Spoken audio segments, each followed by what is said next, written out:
నమస్కారం. Big debate ప్రత్యేక చర్చ కార్యక్రమానికి స్వాగతం. మహారాష్ట్ర జార్ఖండ్ ఎన్నికలు ముగిసిన మరుసటి రోజు పొద్దున్నే అమెరికాలో ఒక పెద్ద అంశం చర్చకు వచ్చింది. అక్కడి ఫెడరల్ ప్రాసిక్యూటర్స్ అదానీ, గౌతమ్ అదానీ అలాగే ఆయనకు సంబంధించినటువంటి 7 మీద అభియోగాలు మోపారు.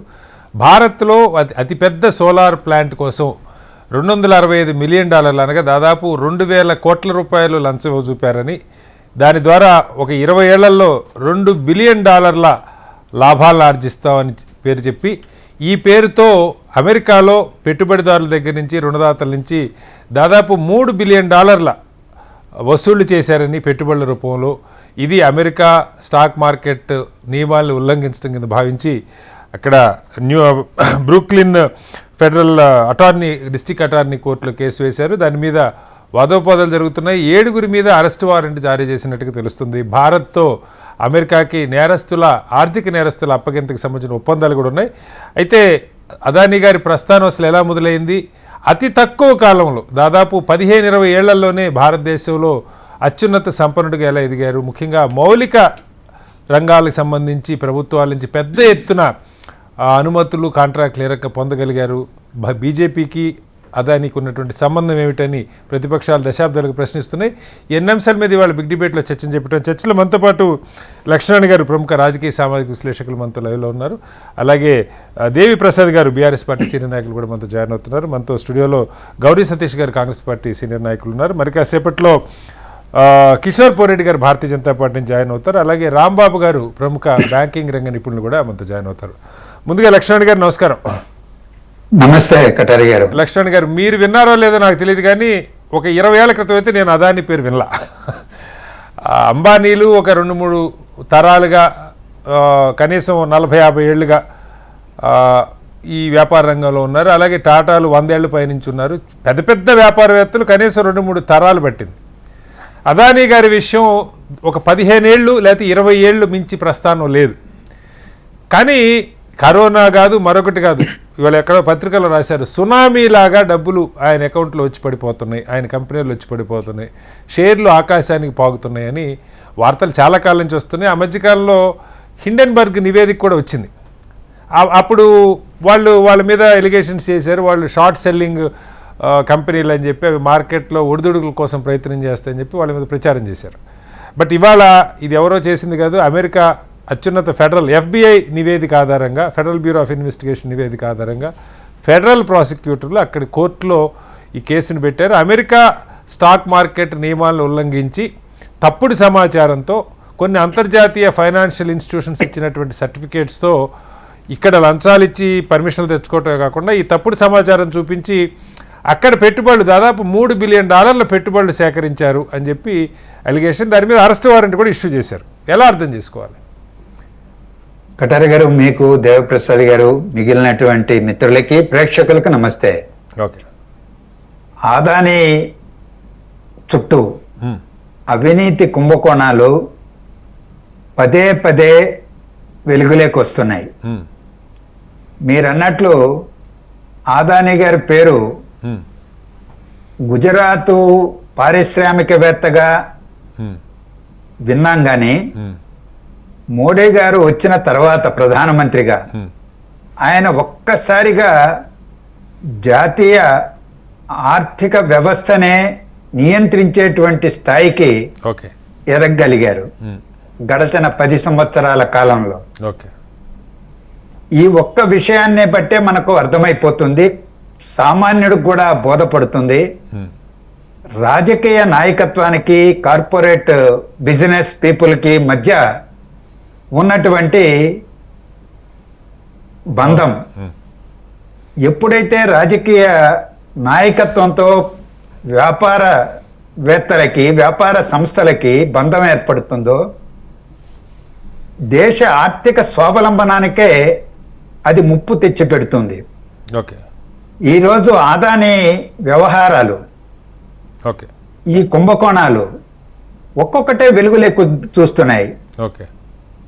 మనం గతంలో చూసాం, గుజరాత్లో ఉన్నటువంటి ఓడరేవు, అదానీ ఓడరేవు, అక్కడ డ్రగ్స్ రవాణా, అక్రమ రవాణా చేస్తే అక్కడికి ఆంధ్రప్రదేశ్కు లింకులు దొరికాయి. ఓకే. ఇప్పుడు అమెరికాకు చెందినటువంటి securities and exchange commission attorney office ఈ లంచాల కుంభకోణాన్ని బయట పెడితే ఓకే 1750 కోట్ల రూపాయలు ఆంధ్రప్రదేశ్లో అధికారంలో ఉన్న ఆనాటి ప్రధాన వ్యక్తి అంటే జగన్మోహన్ రెడ్డి గారి పేరు చెప్పకపోయినా ఓకే ఆయనతో ఆర్థిక లావాదేవీలు జరిగాయి. ఆయన పోయి ఆదాని గారు రహస్య సమావేశాన్ని కూడా సెప్టెంబర్లో 2021లో జరిపారు. ఆ రోజే వచ్చినాయి వార్తలు. ఆదాని గారు రావడం ప్రత్యేక విమానంలో నేరుగా తాడేపల్లికి వెళ్ళడం, మాట్లాడడం, వెళ్ళిపోవడం, బయటికి ఎవరికి ఏమీ తెలియదు. వార్తలైతే గుప్పమన్నాయి, పత్రికల్లో ప్రసార మాధ్యమాల్లో వచ్చినాయి. సమాధానం చెప్పిన వాడు కూడా లేడు తర్వాత. ఈ రోజు ఇన్ని సంవత్సరాల తర్వాత 21లో అది జరిగితే ఇప్పుడు 24లో ఉన్న 3 సంవత్సరాల తర్వాత అమెరికన్ ఎక్స్చేంజ్ వాళ్ళు ఈరోజు ఆ కుట్రకోణం బయట పెట్టడం జరిగింది. అవినీతి కుట్రకోణాన్ని బయట పెట్టారు.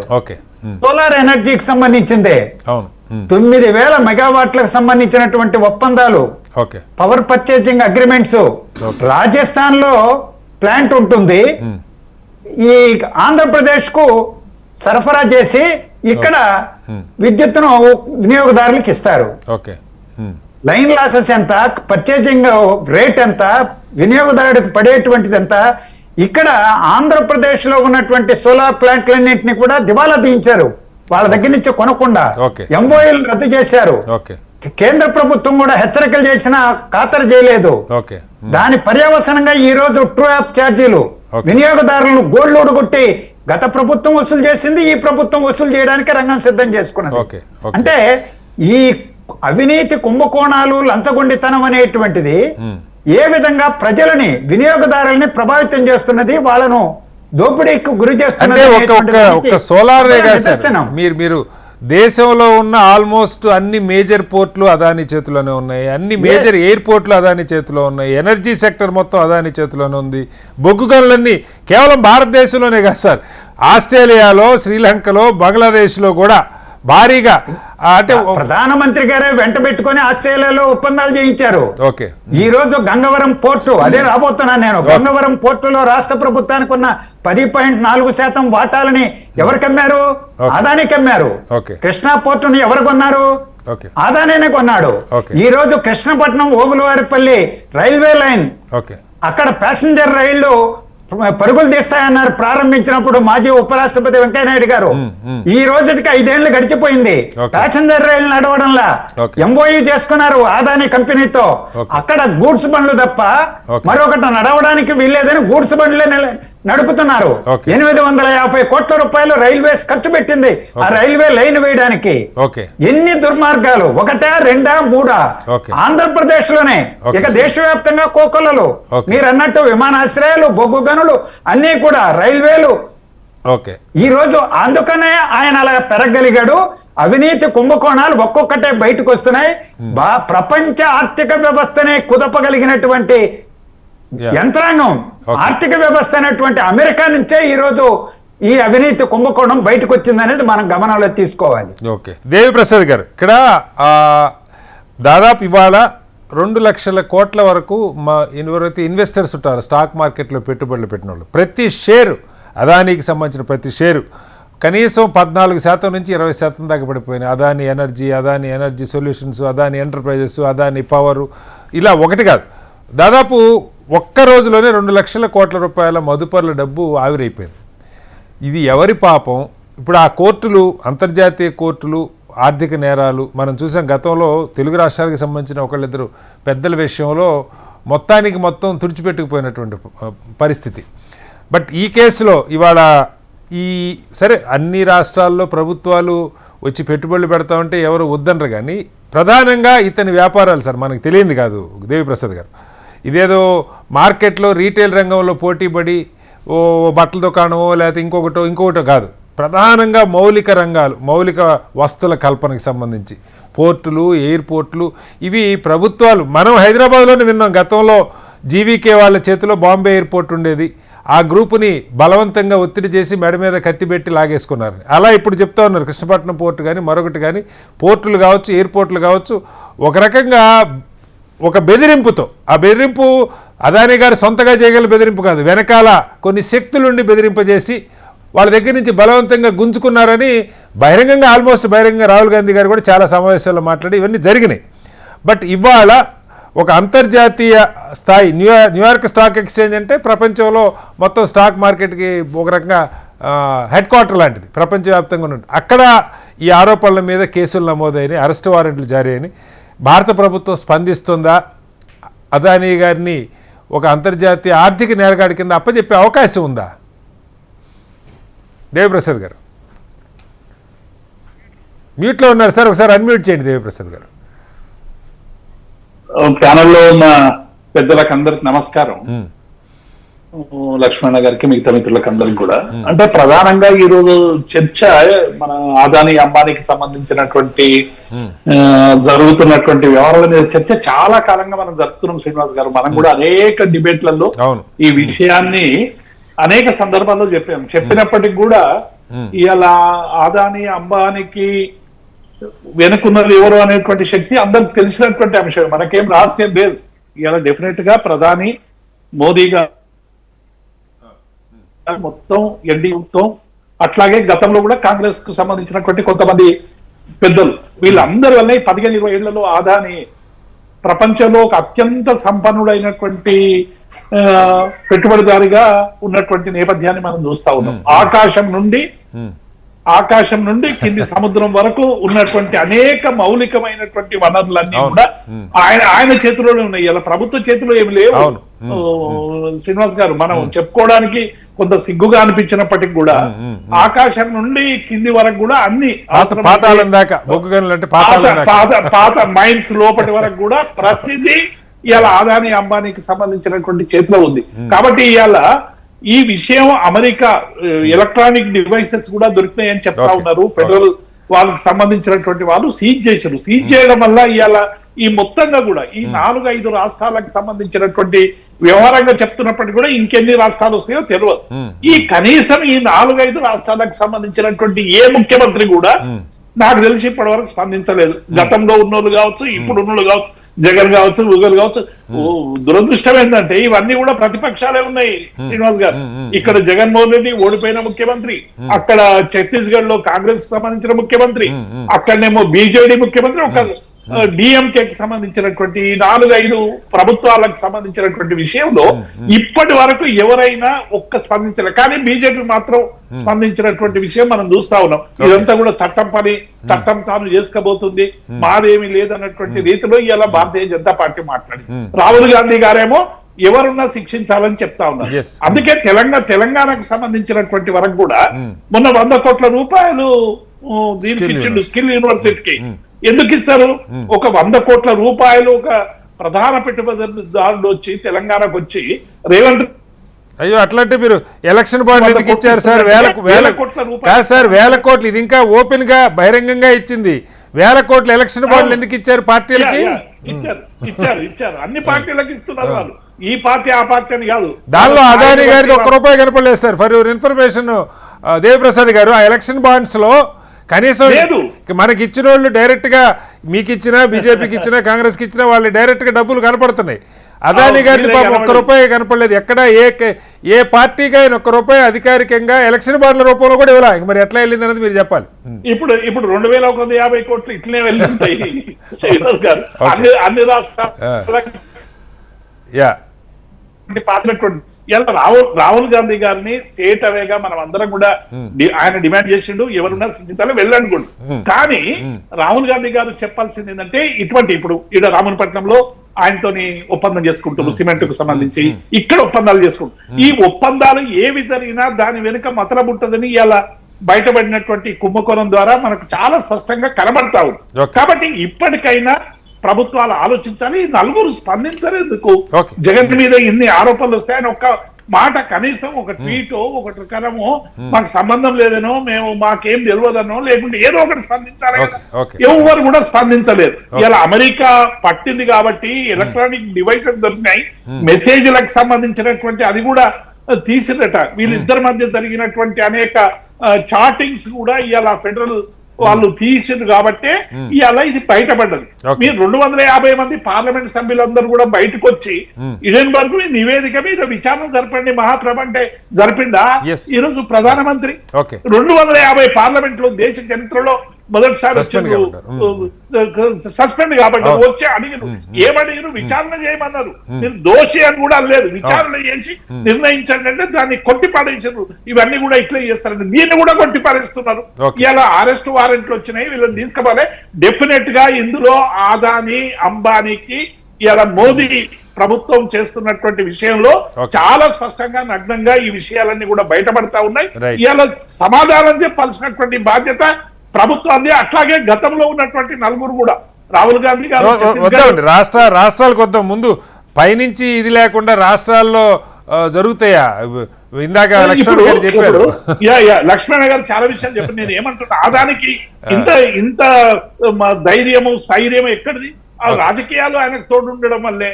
ఆయన కేవలము రాజకీయాలతోనే, అధికారంతోనే ఆయన ఇవన్నీ కూడా ఈ 15-20 ఏళ్ళు అత్యంత సంపన్నుడుగా కాలగడికలు అనేటువంటి సత్యం. కాబట్టి ఇప్పటికైనా వీటి విషయంలో స్పష్టతగా అన్ని రాజకీయ పార్టీలు మాట్లాడాల్సినటువంటి అవసరం ఉందని నేను భావిస్తాను. Welcome back to Big debate.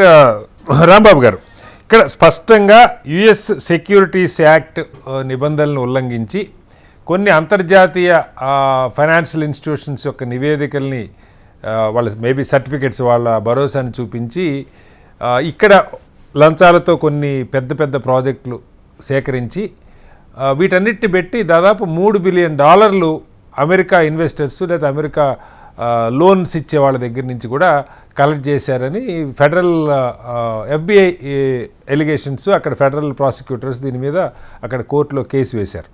ఎలా అర్థం చేసుకోవాలి? అమెరికా చట్టాలు ఎలా ఉంటాయి? ఎంత పెద్దవాళ్ళైనా కావచ్చు. మన దేశంలో అయితే ఏం జరుగుతుందో మనం చూసాం. గతంలో ఎన్ని ఆరోపణలు వచ్చినా పెద్ద చర్యలు ఉండవు. కానీ అమెరికా ఫెడరల్ కోర్టు లెవెల్లో, FBI లెవెల్లో ఈ అంశం చర్చకు వచ్చినప్పుడు, లేదు వైలేషన్ స్పష్టంగా కనపడుతున్నప్పుడు ఏం జరిగే అవకాశం ఉంది? ఎలా అర్థం చేసుకోవాలి? అంటే ఇప్పుడు ఈ అమెరికా FBI సంబంధించినటువంటి ఇన్వెస్టిగేటింగ్ రిజల్ట్స్ అనేటటువంటిది గడిచిన కాలంలో కనుక మనం చూస్తే వాళ్ళు చాలా దాన్ని సీరియస్ గానే పర్సూ చేసిన సందర్భాలు అనేకం కనిపిస్తున్నాయి పట్ల. అయితే ఈ అదానీ ఎదుగుదల కనుక మనం చూస్తే రైట్ ఫ్రమ్ ది బిగినింగ్, ఈ మోడీ గవర్నమెంట్ వచ్చిన తర్వాత మాత్రమే ఇతనికి ఒక రకమైన ప్రాచుర్యం లభించటం, డైరెక్ట్ గా ప్రధానమంత్రి హోదాలోనే అదానీ గ్రూప్ కి చాలా సపోర్ట్ వెళ్ళింది అనేటటువంటిది ఆస్ట్రేలియాలో సంబంధించిన స్టేట్ బ్యాంక్ ఆఫ్ ఇండియాకి సంబంధించిన ఒక 6,000 కోట్ల రూపాయల అడ్వాన్సెస్ లో వాళ్ళు డిక్లైన్ చేయటం, తర్వాత దాన్ని ఎంటర్టైన్ చేయటం, ప్రైమ్ మినిస్టర్ ఆఫీసెస్ నుంచి దాన్ని పర్సూ చేయటం. సో అదాని యొక్క ఎదుగుదల కనుక మనం చూస్తే ఇది భారతదేశానికి, భారతదేశంలో ఉండేటటువంటి పారిశ్రామికవేత్తలందరికీ కూడా ఒక మద్దతు తెచ్చే విధంగా అతని బిహేవియర్ తప్పిస్తే, ఎక్కడా కూడా ఒక రతన్ టాటా లాంటి వాళ్ళతో, ఇంకొకరినో గాడ్రేజ్ లాంటి వాళ్ళనో దాన్ని ఫోర్స్ చేస్తూ ఉండేటటువంటి పారిశ్రామికవేత్త కాదు ఇతను. అందులో గడిచినటువంటి 6-7 సంవత్సరాల కాలంలోనే దాదాపు 7-8 లక్షల కోట్ల రూపాయలు పైబడి మోడీ గవర్నమెంట్ వచ్చిన తర్వాత సంపాదించడం. ఆ తర్వాత ఇతను మీడియా రంగంలో కూడా ఎంటర్ అయ్యి చాలా ఇష్టం వచ్చినటువంటి రీతిలో మీడియాని అనుకూలంగా ప్రెజెంట్ బీజేపీ గవర్నమెంట్ ఫేవరబుల్ గా కొనేశారు. ఎన్డీటీవీని కొనేశారు, అనేక ఛానల్స్ కొనేశారు. ఒక రంగం అని కాదు, అన్ని రంగాల్లో. అంటే అతని ఎదుగుదల కానీ లేదా అతని యాక్టివిటీస్ కనుక మనం చూస్తే ఇది భారత ప్రభుత్వం చెప్పు చేతల్లో ఉంటూ అతను ఎదిగినట్టు కనిపిస్తోంది. మరీ ముఖ్యంగా మహారాష్ట్రలో ఎప్పుడైతే ఆ కూప్ జరిగి ఈ షిండే నేతృత్వంలో ఎప్పుడైతే వెళ్ళిందో అక్కడ అదానీ కూడా పార్టిసిపేట్ చేశాడనేటటువంటి ఒక ఆరోపణ ఏదైతే ఈ మధ్య కాలంలో బయటకు వచ్చిందో, సో ఇవన్నీ కూడా గివ్ అండ్ టేక్ లో జరుగుతున్నటువంటి వ్యవహారాలుగానే మనం పరిగణించాలి. అంతేగాని అదేదో చాలా ఒక పారిశ్రామికవేత్తగా ఎదుగుదల, ఈవెన్ ముఖేష్ అంబానీతో కూడా ఇతని క్యారెక్టర్ ని, ఫైనాన్షియల్ ఇంటిగ్రిటీని కంపేర్ చేసేటటువంటి పరిస్థితి లేదు. అటువంటి నేపథ్యంలో ఇవాళ దాదాపు 2029 కోట్ల రూపాయలకు సంబంధించిన ఒక ఎనర్జీ కాంట్రాక్ట్ లో ఇండియన్ అఫీషియల్స్ ని బ్రైబ్ చేశాడనేటటువంటి ఆధారాలతో పాటుగా ఫెడరల్ ఇన్వెస్టిగేషన్ ఏజెన్సీ ఏదైతే బయట పెట్టుతుందో, కోర్టులో ఆల్రెడీ కేసెస్ ఏవైతే ఫైల్ చేసినారో, తప్పనిసరిగా ఇవన్నీ కూడా సీరియస్ గా ముందుకు వెళ్ళేటటువంటివి. కానీ ఇవాళ మా ట్రంప్ గవర్నమెంట్ ఏర్పడిన తర్వాత మోడీ గవర్నమెంట్ కి ట్రంప్ గవర్నమెంట్ కి మధ్యలో ఉండేటటువంటి ఒక అనుబంధం ఆయన దగ్గర కూడా ఇలాంటి ఇంకొక అదాని ఉన్నాడు ట్రంప్ గారి దగ్గర. ఎలా ఈవెన్ ట్రంప్ ని మనం లెక్కలో తీసుకున్నా కూడా ఏదో అతను ఆదర్శప్రాయమైనటువంటి రాజకీయ నాయకుడిగా అతన్ని మనం టర్మ్ చేయడానికి లేదు. అతని మాటలు గాని అతని చేతలు గాని చూస్తే దేన్నైనా రూపుమాపేటటువంటి మనస్తత్వాలు ఇవన్నీ ఉన్నటువంటివి. ఏవేళప్పటికీ కూడా సెక్యూరిటీ ఫ్రాడ్స్ లో ఇతని ఇన్వాల్వ్మెంట్ ఉంది. ఇతనితో పాటుగా 6-7 వ్యక్తులు ఇన్వాల్వ్ అయినారనేటటువంటిది వాళ్ళ ఆరోపణ ఏదైతే ఉందో తప్పనిసరిగా ఇది కొద్దిగా తీవ్ర రూపం దాల్చడానికి అవకాశం ఉంది, దాల్చాలి కూడా. గతంలో రాంబాబు గారు మీకు గుర్తుండాలి, ఈ ఫెరా యాక్ట్ కానీ లేదంటే అంతర్జాతీయంగా ఈ స్టాక్ మార్కెట్లో ఈవెన్ భారత్కి సంబంధించిన ఒకళ్ళిద్దరు పెట్టుబడులని దారి మళ్లించారన్న విషయంలో చాలా వాళ్ళ ఆస్తులు జప్తయినాయి, ఈడీ కేసులు ఎదుర్కొంటున్నారు. ఈవెన్ భారత్లోనే వాళ్ళు సంవత్సరాల తరబడి జైళ్లలో ఉన్న పరిస్థితి. ఇప్పుడు ఆ స్థాయిలో అంటే పెద్దగా రాజకీయ మద్దతు లేని వ్యక్తులు వాళ్ళు, వ్యాపార పరంగా ఎదిగిన వాళ్ళు, నేను పేరు ప్రస్తావించట్లేదు, మీకు కూడా అర్థమై ఉంటుంది. కానీ ఇవాళ ఇంత పెద్ద సామ్రాజ్యం ఇంకా భారత్లోనే కాదు ప్రపంచ దేశాల్లో కూడా పలుకుబడిని ఉపయోగించి అడ్డగోలుగా కాంట్రాక్టులు దక్కించుకుంటున్నారని గగ్గోలు పెడుతున్నారు. ఆస్ట్రేలియాలో కావచ్చు, బంగ్లాదేశ్లో కావచ్చు, శ్రీలంకలో కావచ్చు, అనేక దేశాల్లో. వీటిని అంత తేలిగ్గా ఇతన్ని ఇప్పుడు అంతర్జాతీయ నేరస్తుల ఒప్పందం కింద భారత ప్రభుత్వం అప్పగించే అవకాశం ఉందా? కీలకం అది కదా, అది జరిగినప్పుడు మనకు వాస్తవాలు బయటకు వస్తాయి. తప్పనిసరిగా లేదు అని మాత్రం ఖచ్చితంగా చెప్పాల్సి వస్తుందండి. ప్రస్తుతం ఉన్నటువంటి భారత ప్రభుత్వంలో ఉండే ఇద్దరు ముఖ్యులతో ఇతనికి చాలా దగ్గర సంబంధాలు ఉన్నాయి. సంబంధాలంటే ఇతను ఏదో మనీని ఎర్న్ చేసుకోవడానికి వాళ్ళు ఏదో సహాయపడినట్టు కాదు నా ఆరోపణ కూడా.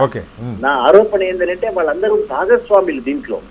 ఇవాళ భారత ప్రభుత్వంలో ప్రధానమైన పాత్ర వహిస్తున్నటువంటి ఇద్దరు వ్యక్తులు ఇతరుతో ఒక ప్రధానమైనటువంటి భాగస్వామ్యాన్ని నేర్పుతున్నటువంటి నేపథ్యంలో ఇతన్ని క్యాచ్ చేసి అక్కడ ఏదో ప్రూవ్ అవుతుందని అనుకోవడానికి నాకు ఎందుకో మనసు నాకు అంగీకరించట్లేదు. జరుగుతుంది అంటే ఎక్కడ నమ్మకం లేదు. జరిగితే అంతకు మించిన అద్భుతం ఇంకోటి లేదని చెప్పుకోవాలి మనం. ఏదైనప్పటికీ ఇతను వ్యవస్థల్ని మేనేజ్ చేస్తూ పైకి వచ్చినటువంటి వ్యక్తి తప్ప స్వయం కృషితోనో తనకు ఉన్నటువంటి ఇన్నర్ గా ఉండేటటువంటి స్ట్రెంత్ తోనో బయటకు వచ్చిన వ్యక్తిలా కనిపించట్లేదు. సో దేన్నైనా ఇంతవరకు జరిగినటువంటి సంఘటనలు కనుక చూస్తే మనీతో మేనేజ్ చేసుకుంటూ బయటకు వెళ్తున్నాడు. ఇంకా చాలా విజయ పదంలో చూసుకుంటూ వెళ్ళిపోతున్నాడు. ఎంత డబ్బు అతని దగ్గర ఉంది అనేటటువంటిది మనం లెక్క పెట్టకపోయినా ఈ మధ్య అతని మీద జరిగినటువంటి ఆర్టికల్స్ లో జరిగినటువంటి విషయాలు కనుక చూస్తే వ్యవస్థల్ని చాలా పకడ్బందీగా మేనేజ్ చేస్తూ జరిగినటువంటి వ్యక్తి. సో ఈ వ్యక్తిని ఇంత తొందరగా చట్టాలన్నీ ఏదో పట్టుకుని అతన్ని అంతర్జాతీయ న్యాయస్థానాల్లోనూ లేకపోతే అమెరికాకి సంబంధించినటువంటి న్యాయస్థానాల్లో నిలబెడతారని అనుకోవడానికి మాత్రం నాకెందుకు. రైట్ రాంబాబు గారు, మళ్ళీ వస్తాను మీ దగ్గరికి. మళ్ళీ వస్తాను సార్, దయచేసి మీరు లైన్లో కంటిన్యూ కండి. గౌరీ సతీష్ గారు, ఇక్కడ చర్చ ప్రైవేట్ రంగానికి వ్యతిరేకమనో లేకపోతే పెట్టుబడులకు వ్యతిరేకమనో కాదు. ఇప్పుడు మనం చెప్పకుండానే ఇప్పుడు రాంబాబు గారు ఇంకొకళ్ళు దేశంలో నిజాయితీగా వ్యాపారం చేస్తున్న వాళ్ళు, వ్యాపారంలో ఒడిదుడుకులు ఎదుర్కొంటున్న వాళ్ళు, నష్టాలు పడుతున్న వాళ్ళు, సరే ఏదో ప్రభుత్వాల నుంచి అంతో ఎంతో కొద్దిగా ఫేవర్ తీసుకొని ఎదిగిన వ్యాపారవేత్తలు కూడా ఉండొచ్చు, మనం ఉండరంలా. కానీ ఇతని ప్రస్థానం మనం చూస్తే ఒక చిన్న వజ్రాల వ్యాపారి దగ్గర అసిస్టెంట్గా పనిచేశాడు. కనీసం గ్రాడ్యుయేషన్ కూడా చదవాల. 15-20 ఏళ్ళు ఇందాక లక్ష్మణ్ గారు చెప్పారు. ఓ 10 ఏళ్ళకు ముందు గుజరాత్లో ఒక వ్యాపారవేత్తగా, ఇంకొక 10 ఏళ్ళ ముందు అసలు అది కూడా లేదు. ఒక డైమండ్ కటింగ్ షాపులో ఎంప్లాయీగా పనిచేశాడు. 20 ఏళ్లలో 10 లక్షల కోట్ల రూపాయలు అంతర్జాతీయంగా అసలు భారత ప్రభుత్వంలో ఉన్న అన్ని మౌలిక వస్తువులకు సంబంధించినవన్నీ ఒక వ్యక్తి ఈవెన్ ఈ సిమెంట్ రంగం నిన్న మొన్న మనం చూస్తాం. నాకు ఎవరో కూడా చెప్తూ ఉన్నారు, ఇక 4 రోజులు ఆగండి సార్, సిమెంట్ కంపెనీలు మొత్తం టేక్ ఓవర్ అయిపోతా ఉంది. ఎక్కడి నుంచి వస్తున్నాయి ఈ డబ్బులు? ఇన్ని వేల కోట్లు ఎక్కడి నుంచి వస్తూ ఉన్నాయి? లక్షల కోట్లు, వేల కోట్లు కాదు. దీని వెనక ఇవాళ అక్కడ ప్రభుత్వం బయట పెడితే ఇదేదో తెలంగాణలో కాంగ్రెస్ రేవంత్ రెడ్డి గారు సరెండర్ అయ్యాడా లేకపోతే జగన్మోహన్ రెడ్డి గారు సరెండర్ అయ్యారా కాదు. ఇది దశాబ్దాలుగా కనీసం ఒక 2 దశాబ్దాలుగా చాలా పెద్ద ఎత్తున పకడ్బందీగా జరుగుతున్న నెట్వర్క్. కాకపోతే ఒక రాష్ట్రంలో ఒక ముఖ్యమంత్రి, ఇంకొక రాష్ట్రంలో ఇంకో ముఖ్యమంత్రి కాదు. ఎలా అర్థం చేసుకోవాలి? ముందుగా చర్చలో పాల్గొంటున్నటువంటి సీనియర్ అనలిస్టు లక్ష్మణ్ సార్ గారికి, బీఆర్ఎస్ నాయకులు దేవిప్రసాద్ గారికి, భారతీయ జనతా పార్టీ అధికార ప్రతినిధి కిషోర్ అన్న గారికి, మీకు హెచ్ఎంటీ ప్రేక్షకులందరికీ నమస్కారం తెలియజేస్తూ, మనం అందరం కూడా వాస్తవాన్ని ఒకసారి చర్చించుతో పాటు గత గతంలో ఉన్నటువంటి ప్రభుత్వం ఏ విధంగా జాతీయ స్థాయిలో పారిశ్రామిక విధానాన్ని ఏ విధంగా ఉంటే దాని తర్వాత ఎన్డీఏ కూటమి వచ్చిన తర్వాత మిగతా పారిశ్రామికవేత్తల్ని ఏ విధంగా వారికి నష్టం చేకూర్చే విధంగా మేమిద్దరం మాకిద్దరు అనే విధంగా అటు గౌతమ్ అదానీ కానీ ముఖేష్ అంబానీ కానీ ఏ విధంగా నింగి నుంచి నేల వరకు ఏ విధంగా మౌలిక సదుపాయాలలో ఏ విధంగా వారిని ఎంకరేజ్ చేస్తూ దేశం యొక్క ఆర్థిక రంగం అంతా కూడా ఒకరిద్దరి చేతుల్లోనే ఉండే విధంగా ప్రణాళికలు రూపొందిస్తూ ముందు మీరు ఉండండి వెనకాల మేము ఉంటాము అనే విధంగా ఇప్పుడు దేశంలోనే కాకుండా ప్రపంచ స్థాయిలో కూడా వారిని శాసించే విధంగా ఎన్డీఏ ప్రభుత్వం తయారు చేసిందనేది మనం అందరం కూడా వాస్తవాన్ని గ్రహించాలి. దాంతోపాటుగా ఏదైతే వారు ఎన్నికల్లో హామీ ఇచ్చినటువంటి నల్లధనాన్ని తెచ్చి దేశంలో ఉన్నటువంటి గరీబ్ దాని దగ్గరికి మనం సెకండ్ హాఫ్ లో వద్దాం సార్. ఆ హామీ ఒకటి పక్క పెట్టండి, అది ఎలాగో సెకండ్ హాఫ్ లో చాలా ఉంది. వ్యాపారం అనేది ప్రజలకు అందుబాటులో ఉండే విధంగా అవసరాల నిమిత్తం చేయవలసినటువంటిది మాని అది ఖచ్చితంగా దేశం యొక్క ఆర్థిక వనరులను దెబ్బతీసే విధంగా చేయడం అనేది మంచి పరిణామం కాదు. ఎందుకు అనంటే వ్యాపారం అనేది ప్రజలకు అవసరాలకు ఉపయోగపడే ఉండవలసింది పోయి ఈరోజు ఎన్డీఏ ప్రభుత్వం ఏర్పడిన తర్వాత 2 పర్యాయాల తర్వాత ప్రపంచాన్నే శాసించే విధంగా గౌతమ్ అదానీ గారు ఎదగడానికి ఖచ్చితంగా అటు మోడీ కానీ అమిత్ షానే డైరెక్ట్గా కారణం అనేది మనం అందరం కూడా వాస్తవంగా చూస్తూ ఉన్నాం. అందులో భాగంగానే షెల్స్ల విషయంలో గతంలో ఏం జరిగింది, అటానమస్గా ఉన్నటువంటి సెబీని కూడా వారు లోబర్చుకొని ఏ విధంగా యావత్ భారతదేశ ప్రజల యొక్క హార్నిషల్ కష్టపడి సంపాదించుకున్నటువంటి డబ్బులు ఏ విధంగా ఆవిరైపోతా ఉన్నాయో మనం ప్రత్యక్షంగా చూస్తూ ఉన్నాం. అలాంటి సందర్భంలో మన భారతదేశంలో ఉన్నటువంటి న్యాయస్థానాలు కానీ ఇక్కడ ఉన్నటువంటి ప్రభుత్వాలు చర్యలు తీసుకున్న సందర్భంలో ఉన్నతమైనటువంటి ప్రపంచానికే ఒక ఆర్థిక వనరుగా పెద్దన్నగా ఉన్నటువంటి అమెరికాలో ఈ కేసును చెరదీయడమే మనం అందరం కూడా భారతీయ ప్రజలుగా మనం అందరం కూడా ఆలోచించవలసినటువంటి విషయం. ఇప్పటికైనా కేంద్ర ప్రభుత్వం ఆలోచన చేసి జేపీసీఎల్ అని చెప్పి ఒక ప్రతిపక్ష పార్టీగా బలంగా డిమాండ్ చేస్తూ ఉన్నాం. గతంలో మోడీ అనే పేరున్న వాళ్ళందరూ కూడా ఈ విధంగా చేస్తున్నారంటే వారి యొక్క సభ్యత్వాన్ని రద్దు చేసినటువంటి గౌరవ మోడీ గారు ఒక్కసారి ఆత్మపరిశీలన చేసుకోవాలి భారతదేశంలో ఉన్నటువంటి ప్రజలందరి తరపున. అది మరిచి ఎక్కడ ఏదైతే మనం అందరిని కూడా టాటా అంటే ఒక సేవకు ప్రతిరూపం అని చెప్పి కూడా మనం అందరం కూడా ఎగ్జాంపుల్ చేస్తాం. అది మరిచి ఏదైతే మనం ఇతర చిన్న సంస్థలన్నీ కూడా టేక్ ఓవర్ చేసి గద్దొచ్చి కాకిని మింగే విధంగా ఏ విధంగానైతే ఈ గౌతమ్ అదానీ గారు చేస్తూ ఉన్నారో ఇది మంచి పరిణామం కాదు. ఇప్పటికైనా అటు మోడీ గారు కానీ అమిత్ షా గారు కానీ ఏదైతే భారతదేశానికి మచ్చు తెచ్చే విధంగా ఇది వ్యవహార శైలి ఉందో ఇది దేశానికే మంచిది కాదు. ఇప్పటికైనా ఆర్థిక నేరానికి పాల్పడుతున్నటువంటి ఏదైతే అదానీ గారి పైన ఖచ్చితంగా చట్టరీత్యా చర్యలు తీసుకోవడానికి జేపీసీఎల్ అని చెప్పి బలంగా ప్రతిపక్ష పార్టీగా మా రాహుల్ గాంధీ గారు డిమాండ్ చేస్తూ ఉన్నారు.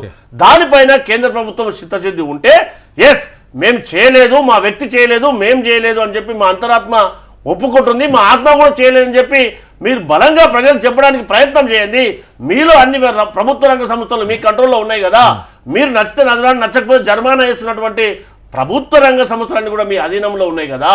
అలాంటిది మీరు ఇప్పటికైనా జేపీసీ వేసి మీ యొక్క నిబద్ధతను ప్రజలకు చెప్పవలసినటువంటి బాధ్యత మీపైన ఉంది.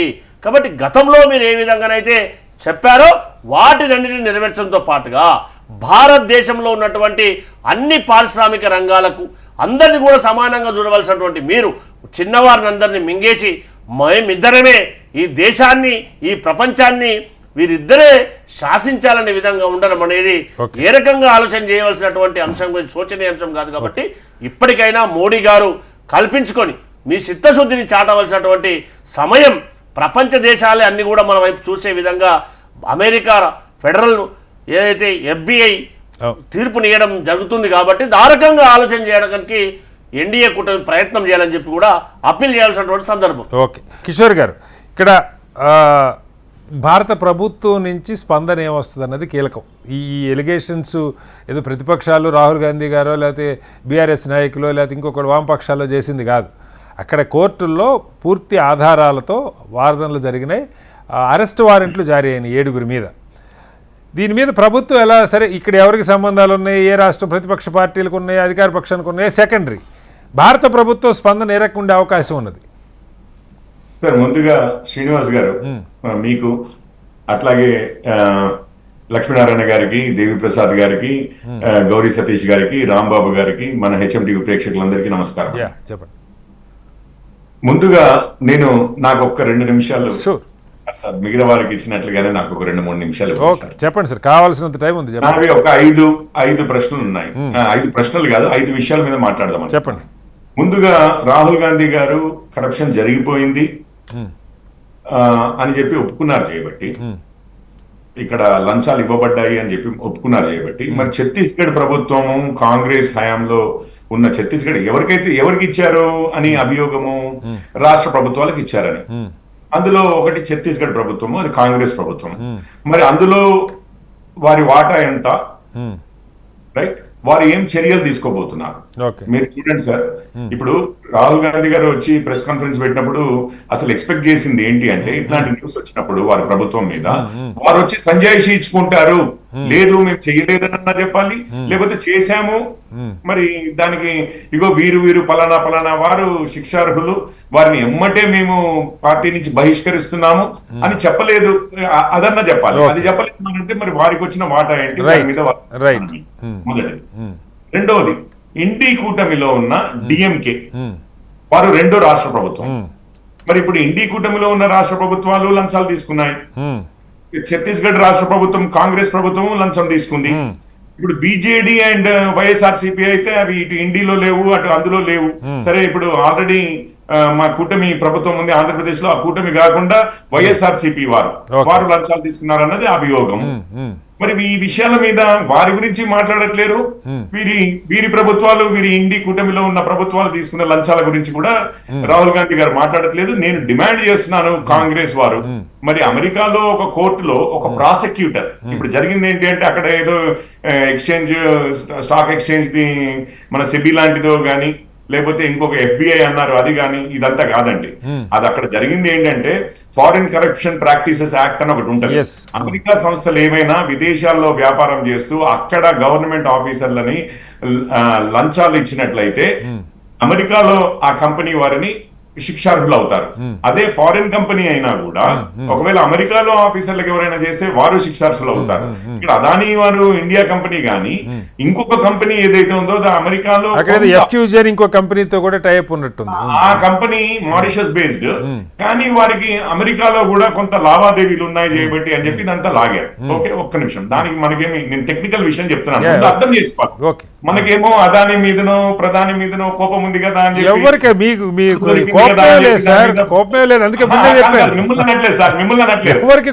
ఉత్సుకతతో వచ్చి మాట్లాడుతూ ఉంటాము, కానీ బేసిక్ ఫ్యాక్ట్స్ ఇవి అభియోగాలు. ఎట్లాగైతే రాహుల్ గాంధీ సోనియా గాంధీ గారి మీద ఏది యంగ్ ఇండియన్ కేసులో అభియోగాలు ఉన్నాయో, ఇక్కడ ఇన్వెస్టిగేటివ్ విచారణ సంస్థలు వారి మీద ఏదైతే కేసులు పెట్టి విచారణకు పిలిచారో అట్లాంటి అభియోగాలే అక్కడ వారి ప్రాసిక్యూటర్ ఏది New York district court prosecutor file చేశారు. ఓకే, అట్లాంటివే సేమ్ థింగ్.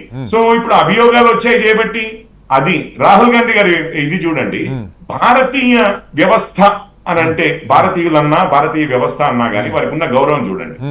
మన ఆర్మీ ఏది చెప్పినా వారు నమ్మరు. మన విచారణ డీవియేషన్ కొద్ది సార్, మీరు 5 పాయింట్లు దీనికి సంబంధించి చెప్పండి. నేను డీవియేషన్ పెద్ద ఇప్పుడు బీజేపీ నాయకులు ఉన్నారా ఈ చర్చలో కూడా వెళ్ళట్లా. ఒక విదేశం సార్, అమెరికాలో ఆ దేశంలో ఒక ప్రాసిక్యూటర్ కొన్ని అభియోగాల మీద కేసు ఫైల్ చేశారు, కోర్టులో కేసు ఫైల్ చేశారు, అది జరిగింది. అవి ప్రూవ్ అయినదని కాదు, అవి అభియోగాలు జరిగాయి, దాని మీద చెప్తున్నాను. అయితే దునికి ఎమ్మటి రాహుల్ గాంధీ గారు అక్యూజేషన్ చేస్తున్నారు కదా, అంటే అక్కడ వారు మాట్లాడారంటే అది 100% అది నిజమే అయి ఉండాలి అన్న విధంగా మాట్లాడుతున్నారు. అదే మన భారత సైన్యము సర్జికల్ స్ట్రైక్ చేశామంటే నమ్మరు.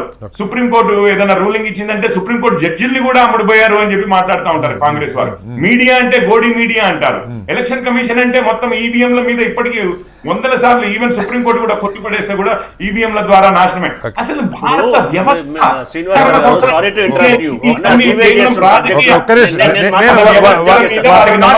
కాంగ్రెస్ వారికి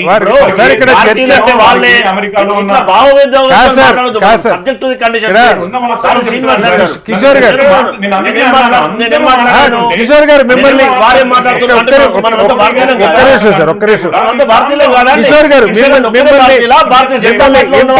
ఇంటరప్ట్ చేయకూడదు, మిమ్మల్ని చెప్పనివ్వాలని నేను ఓపిక పట్టి మీరు చర్చ మిగిలిన వారందరూ కూడా మాటలు అనడానికి ఒక్క నిమిషం sir come to the point.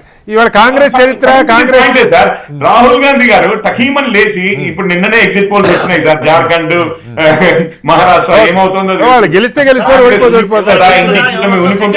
Rahul Gandhi గారు ఉనికి ప్రశ్నార్థకమైన పరిస్థితుల్లో వారు వచ్చేసి వారు లంచం తీసుకుని వారు భారతీయ మొత్తం మీద ఇదంతా ఏంటి అంటే అదానీ అంటే ప్రధాని అని చెప్పి మాట్లాడుతున్నారు. ఏం మాట్లాడారు సార్ మీరు ఆన్సర్ చెప్పండి. ఇప్పుడు ఒక ఎలిగేషన్ వచ్చింది, అక్కడ కోర్టు అరెస్ట్ వారెంట్స్ పంపించింది, భారత్తో నేరస్తుల ఒప్పగింత అగ్రిమెంట్ ఉన్నది, అప్పగింత అగ్రిమెంట్ ఉన్నది, ఇది జరుగుతుందా? ప్రభుత్వ రియాక్షన్ ఏంటి ముందే చెప్పండి. మిగతా సరే మీరు ఒక్క విషయం చెప్పండి, గవర్నమెంట్ రియాక్షన్ ఏంటి అని అడుగుతున్నారు అంతేనా శ్రీనివాస్ గారు? అంతే కదా, మీరు ఆబ్వియస్లీ అదే కదా కావాలి. మీకు మన విజయ్ మాల్యా వెళ్ళి లండన్ లో ఉన్నాడు కదా, మీకు తెలుసు కదా. అవునవును, మొన్న కూడా ప్రధాని పాపం అడిగారు అక్కడ ప్రధాని యొక్క అక్కడ ప్రభుత్వం యొక్క రియాక్షన్ మీరు ఏమైనా విన్నారా సార్ ఇన్ని సంవత్సరాల్లో? అంటే భారత ప్రభుత్వం రియాక్ట్ కాదు అది అక్కడ ప్రాసెస్లు. ఒక్క నిమిషం సార్, ఎందుకు సార్ మనము మన దేశము మన ప్రభుత్వము మన వ్యవస్థ మీద మాత్రం మనకు అసలు ఏమాత్రం మన వ్యవస్థ కాదు సార్, ఉన్నవాడి గురించి మనం అడగము. వదిలేద్దామా? ఇక్కడ ఆ దేశం అమెరికాలో వ్యాపారవేత్తల్ని మోసం చేశారు, వాళ్ళకి తప్పుడు ప్రభుత్వం యొక్క రియాక్షన్ ఏంటి అని చెప్పి ఎప్పుడైనా ఇలా నేను జాన్ మేజర్ని అడగలేను, లేకపోతే ఇప్పుడున్న ప్రైమ్ మినిస్టర్ అడగలేను కదా సార్. ప్రభుత్వానికి ఎదుర్కొన్నారు కాబట్టి అడుగుతున్నా. ఒక విషయం అడుగుతాను శ్రీనివాస్ గారు, ప్రభుత్వానికి ఏం సంబంధము ఈ విషయంలో? అంటే నేరస్తుల్ని అప్పగింత ఒప్పందం మరి సంబంధం లేకుండా ఉంటుందా సార్? ఉంటే కోర్టులో వాళ్ళు సార్ ఇంటర్పోల్ ఉంది. ఒక్క విషయం మీకైతే తెలుసు సార్, మిగిలిన వారికి ఎంతవరకు తెలుసో నాకు తెలియదు. ఇంటర్పోల్ ఉంది, ఈవెన్ ఇది ఉంటది కదా, దానికి ఎవరైనా అభియోగాలు వస్తే ఎవరైనా అక్కడికి పంపించడం ఇట్లాంటివి ఉంటుంది చూసినా, అవన్నిటి మీద కూడా ఒక పద్ధతి ఉంటది. మన కోర్టుల్లో కేసు ఫైల్ అవుతుంది సార్. కేసు ఫైల్ అయ్యి వాళ్ళు అడుగుతారు మాకు ఈ వ్యక్తిని పంపించమని. మనము డేవిడ్ హ్యాడ్లీ అని ఉన్నాడు, వాడు బాంబులు పెట్టినవాడు, మన ముంబై బాంబింగ్స్ లో ఉన్నవాడు, వాడిని అమెరికా ఇవ్వదు. కానీ మనం చూడండి, ఆ ప్రశ్న ఎప్పుడు రాహుల్ గాంధీ అడగడు, ఇక్కడ నాయకులు అడగరు. మనం చూడండి ఎందుకు సార్ ఇంత కసి? దేశమన్నా లేకపోతే ఇక్కడ అది కాదు సార్, కాదు సార్, బీజేపీ నాయకులు అప్పగించమని ఎవరు అడగట్లేదు సార్. ఒక ఆర్థిక నేరస్తులు మీరే చెప్పారు, మీరు అనొద్దంటున్నారు కాంగ్రెస్ ముఖ్యమంత్రి. సారీ కాదు, మీరు అనొద్దంటున్నారు కాంగ్రెస్ ముఖ్యమంత్రిని తీసేయమంటున్నారు. కాదు కిషోర్ గారు, మీరు అనొద్దు అంటున్నారు, అదానీని ఆర్థిక నేరస్తులని అనొద్దు అంటున్నారు, కానీ కాంగ్రెస్ ముఖ్యమంత్రులు మాత్రం తీసేయమని చెప్తున్నారు. ఆర్థిక నేరస్తుడని మీరు ప్రూవ్ చేసేసారా? నేను ఎట్లా ప్రూవ్ చేస్తాను సార్? ఎలిగేషన్. మిమ్మల్ని ఒక ప్రశ్న అడుగుతున్నాను, అట్లా అయితే సోనియా గాంధీ రాహుల్ గాంధీ ఆర్థిక నేరస్తులు అని మీరు అంటున్నారా ఈ రోజు? ఎందుకనో మనకు చర్చ వచ్చినప్పుడు అంటే ఇవాళ చర్చ కాదు కదా. ఒకవేళ నేరం అయినా ఉన్నా ఇద్దరు సేమ్ కదా సార్. ఇన్వెస్టిగేటివ్ ఏజెన్సీస్, భారత విచారణ సంస్థల ద్వారా అభియోగాలు ఎదుర్కొంటున్న సోనియా గాంధీ రాహుల్ గాంధీ కూడా ఆ పత్రిక స్వాతంత్రోద్యమంలో పార్టిసిపేట్ అయినటువంటి పత్రికలో వచ్చినటువంటి అభియోగాలు ఏంటి, లేదా గౌతమ్ అదానీ గారు చేసినటువంటి అభియోగాలు వాస్తవాలు కదా చర్చించాల్సింది. కిషోర్ గారు ఇక్కడ ఇది మీ చేతిలో ఉన్నదని ఎవరు అంటలేదు, నేను చర్చ అది కాదు. మన నాయకుల మీద ఒక్క విషయం సార్, ఇప్పుడు అదానీ అయినా, రేపు కిషోర్ పోరెడ్డి అయినా, కటారి శ్రీనివాస్ గారైనా, లక్ష్మీనారాయణ గారైనా, దేవిప్రసాద్ గారైనా, ఇంకెవరైనా కానివ్వండి సార్, ఎవరైనా కానివ్వండి, అభియోగము. ఇప్పుడు కవిత గారు ఉన్నారు, ఆర్థిక నేరస్తురాలా, ఆర్థిక నేరారోపణలు ఎదుర్కొంటున్న వ్యక్తి.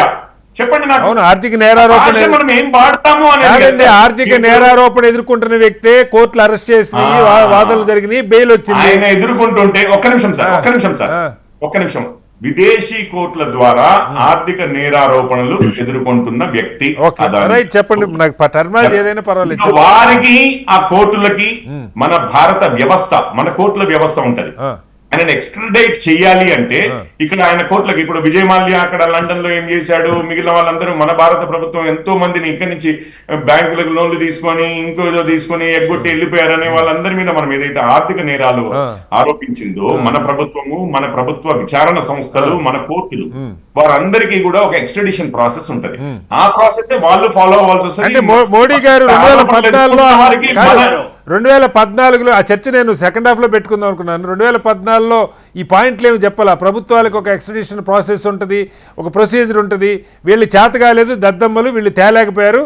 నేను ప్రధానమైన 100 రోజుల్లో విదేశాల్లో ఉన్న నల్ల డబ్బు మొత్తం అక్కడ స్విస్ బ్యాంకుల దగ్గర నుంచి ఉన్న డబ్బు మొత్తం తెస్తాం, నేరస్తులందరినీ పట్టుకొస్తాం, బహిరంగ సభలో చెప్పిన మాట మొత్తం తెస్తాము అని మీరు వీడియో గానీ నాకు చూపిస్తే, నేను వీడియో గానీ నాకు చూపిస్తే ఇక నేను రాజకీయాల్లో నుంచి తప్పుకుంటాను sir. Okay right, okay video గానీ చూపిస్తే, ఎందుకంటే వాల్యుబుల్ పాయింట్స్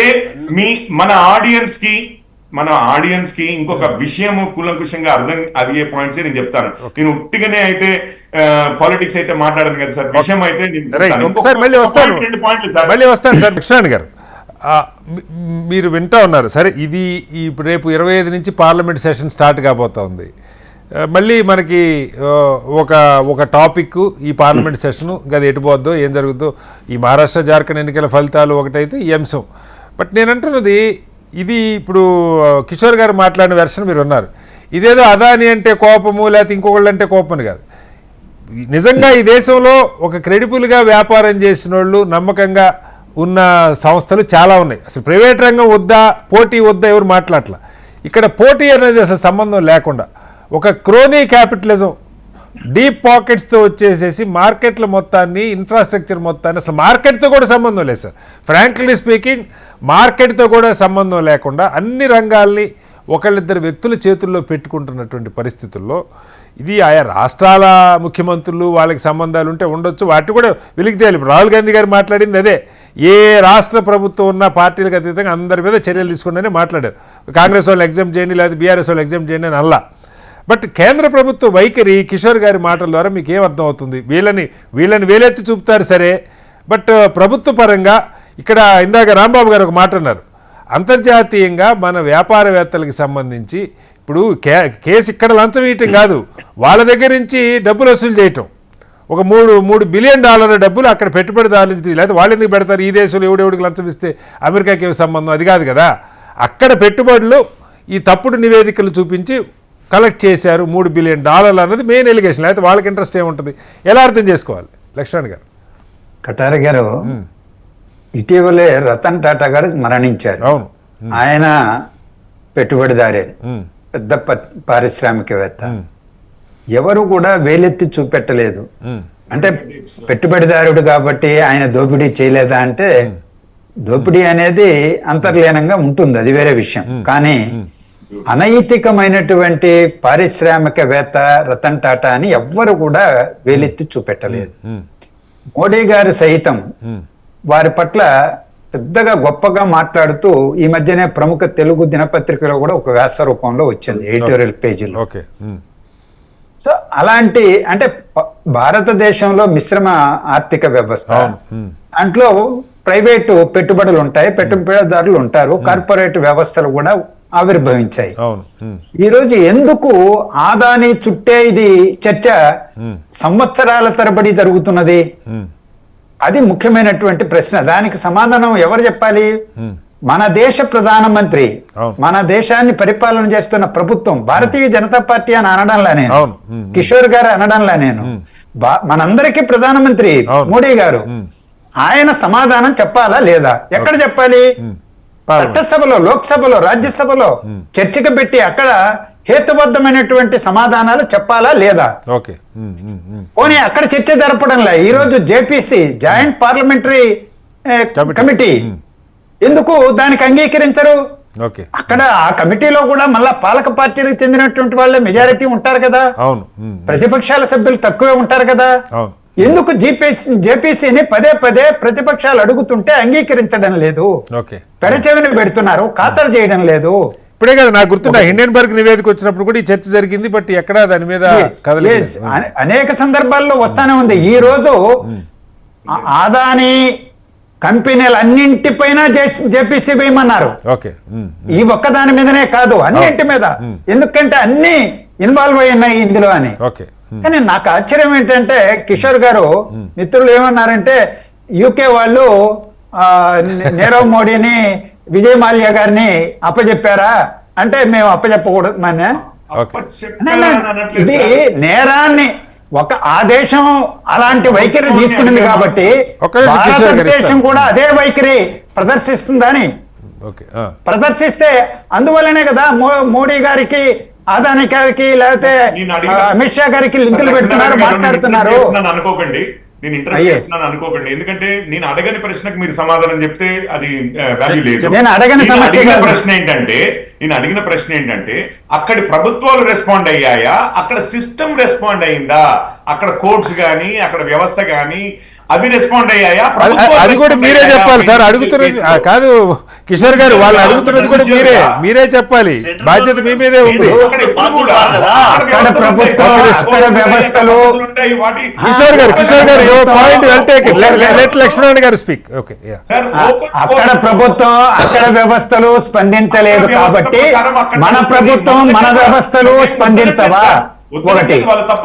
కిషోర్ గారు ప్లీజ్ ప్లీజ్. మన ప్రభుత్వాన్ని ఆన్సర్ ప్రతి చిన్నదానికి మన అరే ఇది చిన్నదంటే భారత ఆర్థిక వ్యవస్థనే కాదు ఆర్థిక కిషోర్ గారు కొంచెం ఓపిక పట్టండి. కుదిపేస్తున్నటువంటి ఘటన, భారత ఆర్థిక వ్యవస్థనే కుదిపేస్తున్నటువంటి ఘటన. 2 లక్షల కోట్ల రూపాయలు షేర్ మార్కెట్ లో ఈ రోజు పడిపోయినాయి. ఎవరిదా డబ్బు? కామన్ మ్యాన్ ది, మీది, నాది, ఇంకొకరిది. ఎంప్లాయీస్ వాళ్ళ కంట్రిబ్యూటరీ పెన్షన్ స్కీమ్ కింద వసూలు చేసినటువంటి డబ్బును తీసుకెళ్లి అక్కడ పెట్టారు షేర్ మార్కెట్ లో. ఎవరు నష్టపోతున్నాడు? ఆదాని కాదు, ఈ దేశ ప్రజలు, ఈ దేశ ఆర్థిక వ్యవస్థ సర్వనాశనం కావడానికి ఈ రోజు ప్రభుత్వం చూస్తూ ఊరుకుంటుందా? ఒకటి అడుగుతున్నా. రెండవది ఈ రోజు ఛత్తీస్గఢ్ ప్రభుత్వం కాంగ్రెస్ ది, లేకపోతే ఆంధ్రప్రదేశ్ లో జగన్మోహన్ రెడ్డి గారు ప్రభుత్వం, వైఎస్ఆర్సీపీ, డిఎంకే లేదా నేషనల్ కాన్ఫరెన్స్, ఆ ప్రభుత్వాలే కావచ్చు. ఈ ప్రభుత్వాలు ఇవాళ కేంద్ర ప్రభుత్వం అధీనంలో ఉన్నది సమాఖ్య వ్యవస్థే. కానీ భారతదేశ ఆర్థిక వ్యవస్థను కాపాడాల్సింది ఎవరు? భారతదేశ ఆర్థిక వ్యవస్థను కాపాడాల్సింది ఎవరు? నేను ఈ భారతదేశం ఆ చేతుల్లో భద్రంగా ఉందని కిషోర్ గారు అరవింద్ కేజ్రీవాల్ మీద లిక్కర్ స్కామ్ అని కానీ తీసిపోయి మీరు లోపల వేయలేదా? మీరు వీళ్ళు వెయ్యాలంటే ఎవరిని ఆపుతారా? ఈడీఏనో సిబిఐ? రాహుల్ గాంధీ గారు అంత ఉత్సుకతతో వచ్చి ప్రెస్ కాన్ఫరెన్స్ పెట్టారు కదా, వారి ఓన్ ప్రభుత్వం. కానీ ఇక్కడ మీకు రాహుల్ గాంధీ గారి ఉత్సాహం కనిపిస్తుంది కానీ రాహుల్ గాంధీ గారి ఉత్సాహం కనిపిస్తుంది కానీ బీజేపీ తీసుకుంటే ఎవరు చర్య తీసుకోవాలి? కాదు కిషోర్ గారు, తీసుకోవాలి చర్య అంటున్నారు. కిషోర్ గారు ఈ రోజు సారాయి లిక్కర్ కుంభకోణం కవిత గారిని ఎవరు అరెస్ట్ చేశారు? కిషోర్ గారు కవిత గారి పైన ఎవరు కేసు పెట్టారు? ఎవరు అరెస్ట్ చేశారు? ప్రభుత్వాన్ని అడగచ్చు కదా. కేంద్ర ప్రభుత్వం ఏం చేస్తుందని అడుగుతున్నారండి. ఈ దేశం ఈ రోజు అమెరికన్ సెక్యూరిటీ ఎక్స్చేంజ్ FBI వాళ్ళు కేసు పెడితే కేసు అంతర్జాతీయమైనటువంటి కేసు, భారతదేశం స్పందించదా? బీజేపీ కాదండి, బీజేపీ కాకపోతే ఇండియా కూటమి అంత అడగరా? మీరు అడగరా? నేను అడుగుతా. కిషోర్ గారు ఒక్క సెకండ్. చూడండి, కిషోర్ గారు FBI అని చెప్పలేదు కానీ ఫెడరల్ ప్రాసిక్యూటర్స్ అక్కడ బ్రూక్లిన్ ఆ డిస్ట్రిక్ట్ అటార్నీ అనే చెప్తున్నాం, ఎవరు FBI అని అనలేదు. కానీ పాయింట్ అది కాదు sir. Attorney, security and exchange commission, attorney general commission యొక్క చట్టాలు సార్. నేను ఒక విషయం, అవును, దేశాల మధ్య ఒప్పందాలు ఉంటాయి, నిందితులను నేరస్తుల్ని ఎక్స్చేంజ్ చేసుకునేటువంటి ఒప్పందాలు ఉంటాయి. ఆ ఒప్పందాలు నేరస్తులని కాపాడమని చెప్పి లేవు. Okay right sir. ద్వైపాక్షిక ఒప్పందాల్లో నేరస్తుల్ని కాపాడుతామని ఉండవండి. లక్ష్మీనారాయణ గారు మీరు ఒక్క నిమిషం. మీకు భారత వ్యవస్థ మీద గాని, భారత చట్టాల మీద గాని, భారత న్యాయ వ్యవస్థ మీద గాని మీకు నమ్మకం ఉండకపోవచ్చు. మీరు భారత వ్యవస్థ, నేను ప్రజాస్వామ్యవాదిని, రాజ్యాంగం పైన విశ్వాసం ఉన్నది. రాజ్యాంగాన్ని అమలు చేయనటువంటి వాళ్ళు ఈ దేశంలో పాలన సాగిస్తున్నారు. చెప్పమంటే కిషోర్ గారు ఒక్క సెకండ్. కిషోర్ గారు మీరు అందరికీ అర్థం పడితే కష్టం. కిషోర్ గారు kindly you will answer in your turn. 1 second ఇస్తాను సార్, మళ్ళీ ఇస్తాను సార్. దేవప్రసాద్ గారు రిపోర్ట్ ఇచ్చినప్పుడు లక్షల కోట్లు నష్టపోయారు భారత ఇన్వెస్టర్లు. ఏమైంది? దాని తర్వాత ఏం తెలిసింది? వాడు ఇట్లాంటి రిపోర్ట్ ఇచ్చి ముందే ఇది తగ్గిపోతుందని చెప్పి బెట్లు కాసి షార్ట్ ట్రేడింగ్ అంటారు. మరి వాడి మీద కేసు ఏం వేయరు మీరు? కోటాను కోట్లు సంపాదించాడు అని చెప్పి నేను అదే ఏమైంది? మీరు చేసిన ఎలిగేషన్ అదే కాదు. నేను అదాని కిషోర్ గారు మీరు ఊరికే పాయింట్ మాట్లాడితే లాభం లేదు. దేశం అరే చెప్పలేదు సార్, మిమ్మల్ని క్వశ్చన్ అడిగినామండి. భారత గవర్నమెంట్ ఏం చేస్తుంది? దాన్ని మించిన అరే మిమ్మల్ని క్వశ్చన్ అడుగుతున్నాను సార్, మిమ్మల్ని క్వశ్చన్ అడుగుతున్నాను సార్. భారత ప్రభుత్వం ఏం చేస్తున్నది? అరే మీరు క్వశ్చన్ వినట్లా. భారత ప్రభుత్వం ఒక షార్ట్ సెల్లరు భారత్లో ఉన్న వ్యాపార సామ్రాజ్యాల మీద తప్పుడు ఎలిగేషన్స్ పెట్టి కేసులు రాంగ్ రిపోర్ట్స్ ఇస్తే అదాని ఎందుకు 20,000 కోట్లు బాండ్స్ తీసుకోవాలన్నది పబ్లిక్ ఇష్యూ, ఓపెన్ ఇష్యూ వెనకెందుకు పోయాడు? ఆ తర్వాత ఎందుకు పోయాడు ఏంటి సార్? చెప్పండి ఎందుకు పోయాడు? చెప్తాను. ఎందుకు పోయాడో తెలిసిన నేను చెప్తాను. మీరు అదాని తరపున వకాలత్ తీసుకోండి. ఒక్క నిమిషం సార్. అంతకుముందు ఇన్వెస్టిగేట్ చేసిన వాళ్ళవి వెళ్ళాయి. వీళ్ళు యాక్సెప్ట్ చేయాలా రిజెక్ట్ చేయాలా అవకాశం ఉన్న సమయంలో నేను అదే చెప్తున్నాను. అదే నష్టం జరిగింది మన భారతదేశానికి. మరి దాని మీద భారత ప్రభుత్వం కేసు వేయండి సార్, అంతర్జాతీయ కోర్టులో కేసు వేయండి. మీరే చెప్పారు ఇప్పుడు ప్రతి ఒక్కరు ఇన్వెస్టర్ అని చెప్తున్నారు. అవును. వాళ్ళందరి డబ్బు పెట్టి భారతదేశము ఆర్థిక ప్రగతి కదా జరిగేది. ఇప్పుడు దాని విలువనే ఇమీడియట్ గా క్రష్ అయిపోయింది అన్న సమయంలో నేను అట్లా కాదు, ఈ రోజు మళ్ళీ మా పేరు మళ్ళీ మా మీద మీకు నమ్మకం ఉన్న రోజే మళ్ళీ తీసుకుంటాను, ఏం పర్వాలేదు. మీరు సబ్స్క్రైబ్ చేసిన వాళ్ళకి కూడా వాపస్ చేశారు. ఆ రోజు కొన్ని లక్షల కోట్లు వెనక్కి పడ్డాయి. ఆ రోజు కొన్ని లక్షల కోట్లు ఆవిరైనాయి. ప్రశ్నకి సమాధానం చెప్పండి సార్. భారత ప్రభుత్వము ఇంటర్పోల్ ద్వారానో అంతర్జాతీయ న్యాయస్థానాల ద్వారానో హిండెన్బర్గ్ మీద ఒక కేసు పెట్టిందా? హిండెన్బర్గ్ మీద ఒక కేసు పెట్టిందా? ఒక్క నిమిషం ఇవ్వండి. అరే మీరు ఎస్ఆర్ఓ చెప్పండి సార్. భారత ప్రభుత్వం కేసు పెట్టిందా లేదా అదాని ఏమైనా కేసు పెట్టాడా హిండెన్బర్గ్ మీద? పెట్టారు సార్, పెట్టారు. అది వాళ్ళు చూసుకుంటున్నారు, ప్రైవేట్ మళ్ళీ వస్తాను సార్. ఓకే సార్, మీరు లాస్ట్ లో చెప్తారు. కిషోర్ గారు కిషోర్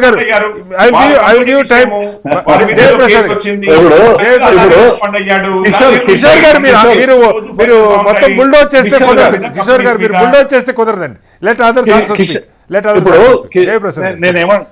ఇప్పుడు శ్రీనివాస్ గారు, కిషోర్ గారు సరే భారతీయ జనతా పార్టీ ఇలా ప్రవక్త చెప్పిన దానికంటే ఎక్కువ ఆదానిని అంబానీ వెనకేసుకొచ్చేటువంటి ప్రయత్నం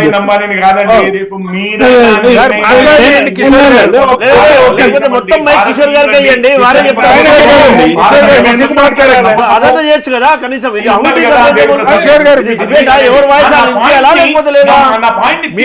మీ టర్మ్ వచ్చినప్పుడు మీరు ఆన్సర్ చేయండి సార్.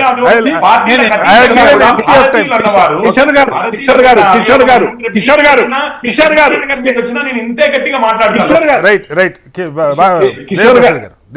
కిషోర్ గారు ఇట్లా కౌంటర్ ఆర్గ్యుమెంట్ చేయడం ద్వారా ప్రజలకు పోదు. మీరు చెప్పేది మంచిదైతే ప్రజలు వింటారు. ఎందుకు అంతా మీరు ఆవేశానికి వస్తారు? నేనేమంటున్నా, ఇవాళ ఆర్థిక వ్యవస్థ అది అమెరికాలో మీరు అన్నట్టు అభియోగాలైనా ఇంకొకటైనా ఇవాళ మొత్తం ఆర్థిక వ్యవస్థ అతలాకుతలం అయిపోతా ఉన్నది. ఈ అతలాకుతలానికి కారణమైనటువంటి వాళ్ళ విషయం ఏమిటని ఇవాళ ప్రజలు ప్రశ్నిస్తే ప్రభుత్వం నుంచి మేము సమాధానం చెప్పాల్సిన అవసరం లేదు. ఇంగ్లాండ్ చెప్పదు, గ్లోబల్ చెప్పదు, మేము చెప్పమంటే ఇది పూర్తి బాధ్యత రాయితే తప్ప ఇంకేమైతే చెప్పండి. ఇలా ప్రజలు చాలా స్పష్టంగా అడుగుతున్నారు. మేము దాచిపెట్టుకున్న సొమ్మంతా కూడా ఆవిరైపోతా ఉంది. ఈ ఆవిరికి ఆ ఇద్దరు కారణం, మేమిద్దరం మాకిద్దరు అనేటువంటి సూత్రీకరణ కారణమని అలా జనం గగ్గోలు పెడితే దానికి సమాధానం చెప్పక ఎదురుదాడి చేసేటువంటి ప్రయత్నం ఎందుకు కిషోర్ గారు? డెఫినెట్ గా ఇలా మేము భారతీయ జనతా పార్టీ ఇంకెవరో అంటలేం. భారత ప్రభుత్వాన్ని ఇలా బాధ్యత. ఇలా భారత ప్రభుత్వం ప్రజల రెస్క్యూకు రావాల్సినటువంటి అవసరం ఉంది అనేటువంటి విషయాన్ని చెప్తే వాళ్ళు మాట్లాడతలేరు. జగన్ మీరేమో ఇక్కడ ప్రభుత్వం ఎందుకు మాట్లాడాలంటారు, జగన్ మాట్లాడాలంటారు, ఆ బీజేపీ మాట్లాడాలంటారు, ఆయన మాట్లాడాలి. ఇదెట్లా ఇదని చెప్పండి. వాళ్ళు ఎందుకు మాట్లాడాలి? వాళ్ళకి ఏమన్నా తీసుకున్నారన్న అభియోగం. కిషోర్ గారు ఒక్క సెకండ్ ఆగండి సార్. కిషోర్ గారు ఒక్క సెకండ్ ఆగండి. రెడ్డి గారు మాట్లాడకుండా ఎవరు మాట్లాడారండి? కిషోర్ గారు మీరు టైం ఇస్తాం ఆగండి. అదాని గారు మాట్లాడాలి, కాంగ్రెస్ వారు మాట్లాడాలి. Okay right. దేవప్రసాద్ గారు గో హెడ్. నేను అందుకే శ్రీనివాస్ గారు నేనేం చెప్తున్నా, డెఫినెట్ గా ఇవాళ ఈ ఆరోపణల వల్ల దేశంలో వ్యవస్థ సంబంధించినటువంటి అంశాల మీద చాలా తీవ్రమైనటువంటి ప్రభావం చూపుతా ఉంది. Okay. దీనికి జవాబుదారి కేంద్ర ప్రభుత్వం. Okay. కేంద్ర ప్రభుత్వం చెప్పాల్సినటువంటి అవసరం ఉంది. రైట్. దేశంలోని ఇతర పార్టీలకు సంబంధించినటువంటి ఏవేవైతే ఉన్నాయో అది కూడా కేంద్ర ప్రభుత్వం బాధ్యత తీసుకోవాలండి. మా దేశంలో ఏం జరుగుతుందని చెప్పండి, చెప్పి వాళ్ళని ఏం చేస్తారో చెయ్యండి. అది ఏం లేదు. ఇప్పుడు డెఫినెట్ గా ఇక్కడ అయింది ఇంత చర్చ జరిగినా రేపు మహారాష్ట్ర జార్ఖండ్ ఎన్నికల తర్వాత రిజల్ట్ తర్వాత మళ్ళీ చర్చ అడుగున పడుతుంది. మీరు కనీసం జాయింట్ పార్లమెంటరీ కమిటీ ఏమని అడిగితే 250 మంది పార్లమెంట్ సభ్యులు వచ్చి అడిగితే లేదు, అది తప్పుడు నివేదిక అని మీరే చెప్తున్నారు కదా. తప్పుడు నివేదిక అనేటువంటి ప్రయత్నాన్ని జేపీసీ ద్వారా ప్రజలకు చెప్పండి. ఒక విశ్వసనీయత పెరుగుతుంది. ఆ విశ్వసనీయతను మీరు తొక్కేసి మేము ఎట్టి పరిస్థితిలో కూడా మేము వెయ్యము, మేము చెప్పిందే వేదం అనేటువంటి పద్ధతిలో మాట్లాడడం అనేటువంటిది ఇది సరికాదు. ఇప్పటికైనా కేంద్ర ప్రభుత్వం ప్రజల రెస్క్యూకి రావాలని డిమాండ్ చేయాలి. రైట్, ఇస్తాను కిషోర్ గారు. మీకు రాంబాబు గారు. సార్ ఏం లేదు సార్. సార్ కిషోర్ గారు కొంచెం కైండ్లీ కోఆపరేట్. నాకు మిగతా వాళ్ళు కూడా మాట్లాడినారు, 5 గెస్టులు ఉన్నారు. రాంబాబు గారు జాయిన్ అయ్యే లోపు సతీష్ గారు ఇక్కడ. హలో రాంబాబు గారు, నా వాయిస్ వినపడుతుందా? హలో రాంబాబు గారు. ఓకే, మళ్ళీ కలపండి రాంబాబు గారిని పీసీఆర్. దీని విషయంలో ఇక్కడ ప్రభుత్వాలు ఏమన్నా కానీ చర్చ నిజంగానే లక్ష్మణ్ గారు చెప్పినట్టు హిండెన్బర్గ్ నివేదిక వచ్చినప్పుడు ప్రజల డబ్బే పోయింది. ఇవాళ అక్కడ డిస్ట్రిక్ట్ అటార్నీలో న్యూయార్క్ స్టాక్ ఎక్స్చేంజ్ దగ్గర కేసు పోయినప్పుడు ప్రజల డబ్బే పోయింది. ఇది డబ్బులు కాదా, ప్రజలు డబ్బులు పోతుంటాయి వస్తుంటాయి, ఇది నాకు అర్థం కాకపోతే మీకు అర్థం. పబ్లిక్ మనీ అయితే పోతుంది, దాని ఎంతమంది గుండెలు బాదుకుంటారో. 2 లక్షల కోట్లు పోయినాయి సార్ ఈరోజు. దీని మీద జాయింట్ పార్లమెంటరీ కమిటీ వేయమంటే ప్రభుత్వానికి అభ్యంతరం ఎందుకు ఉండాలి? ఏదైతే గతంలో ఇండియన్ బర్గ్ కూడా స్టేట్మెంట్ ద్వారా స్టాక్ ఎక్స్చేంజ్ నష్టపోయింది, మదుపర్లంతా నష్టపోయింది.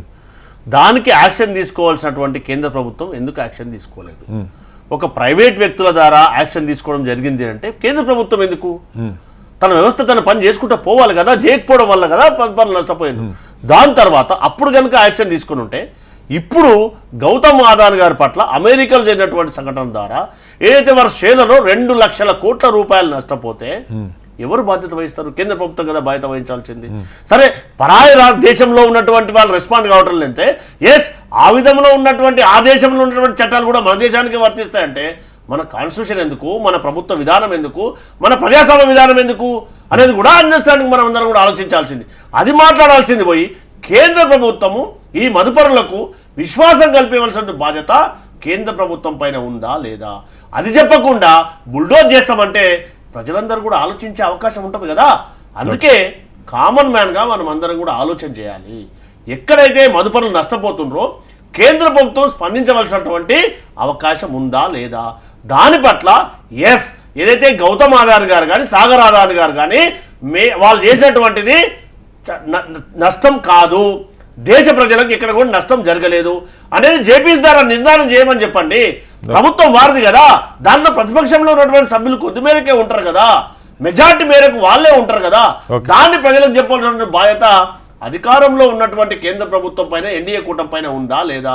అది చెప్పకుండా వాళ్ళు చేసినటువంటి దాన్ని పరాయి దేశం వాళ్ళు, రష్యా వాళ్ళు కానీ, స్విట్జర్లాండ్ వాళ్ళు కానీ, మిగతా దేశాలు కూడా అంగీకరించట్లేదు కాబట్టి మన దేశం అంటే ప్రేమ లేదని మాట్లాడితే అంతకంటే విడ్డూరం ఏమైనా ఉంటుందా అండి?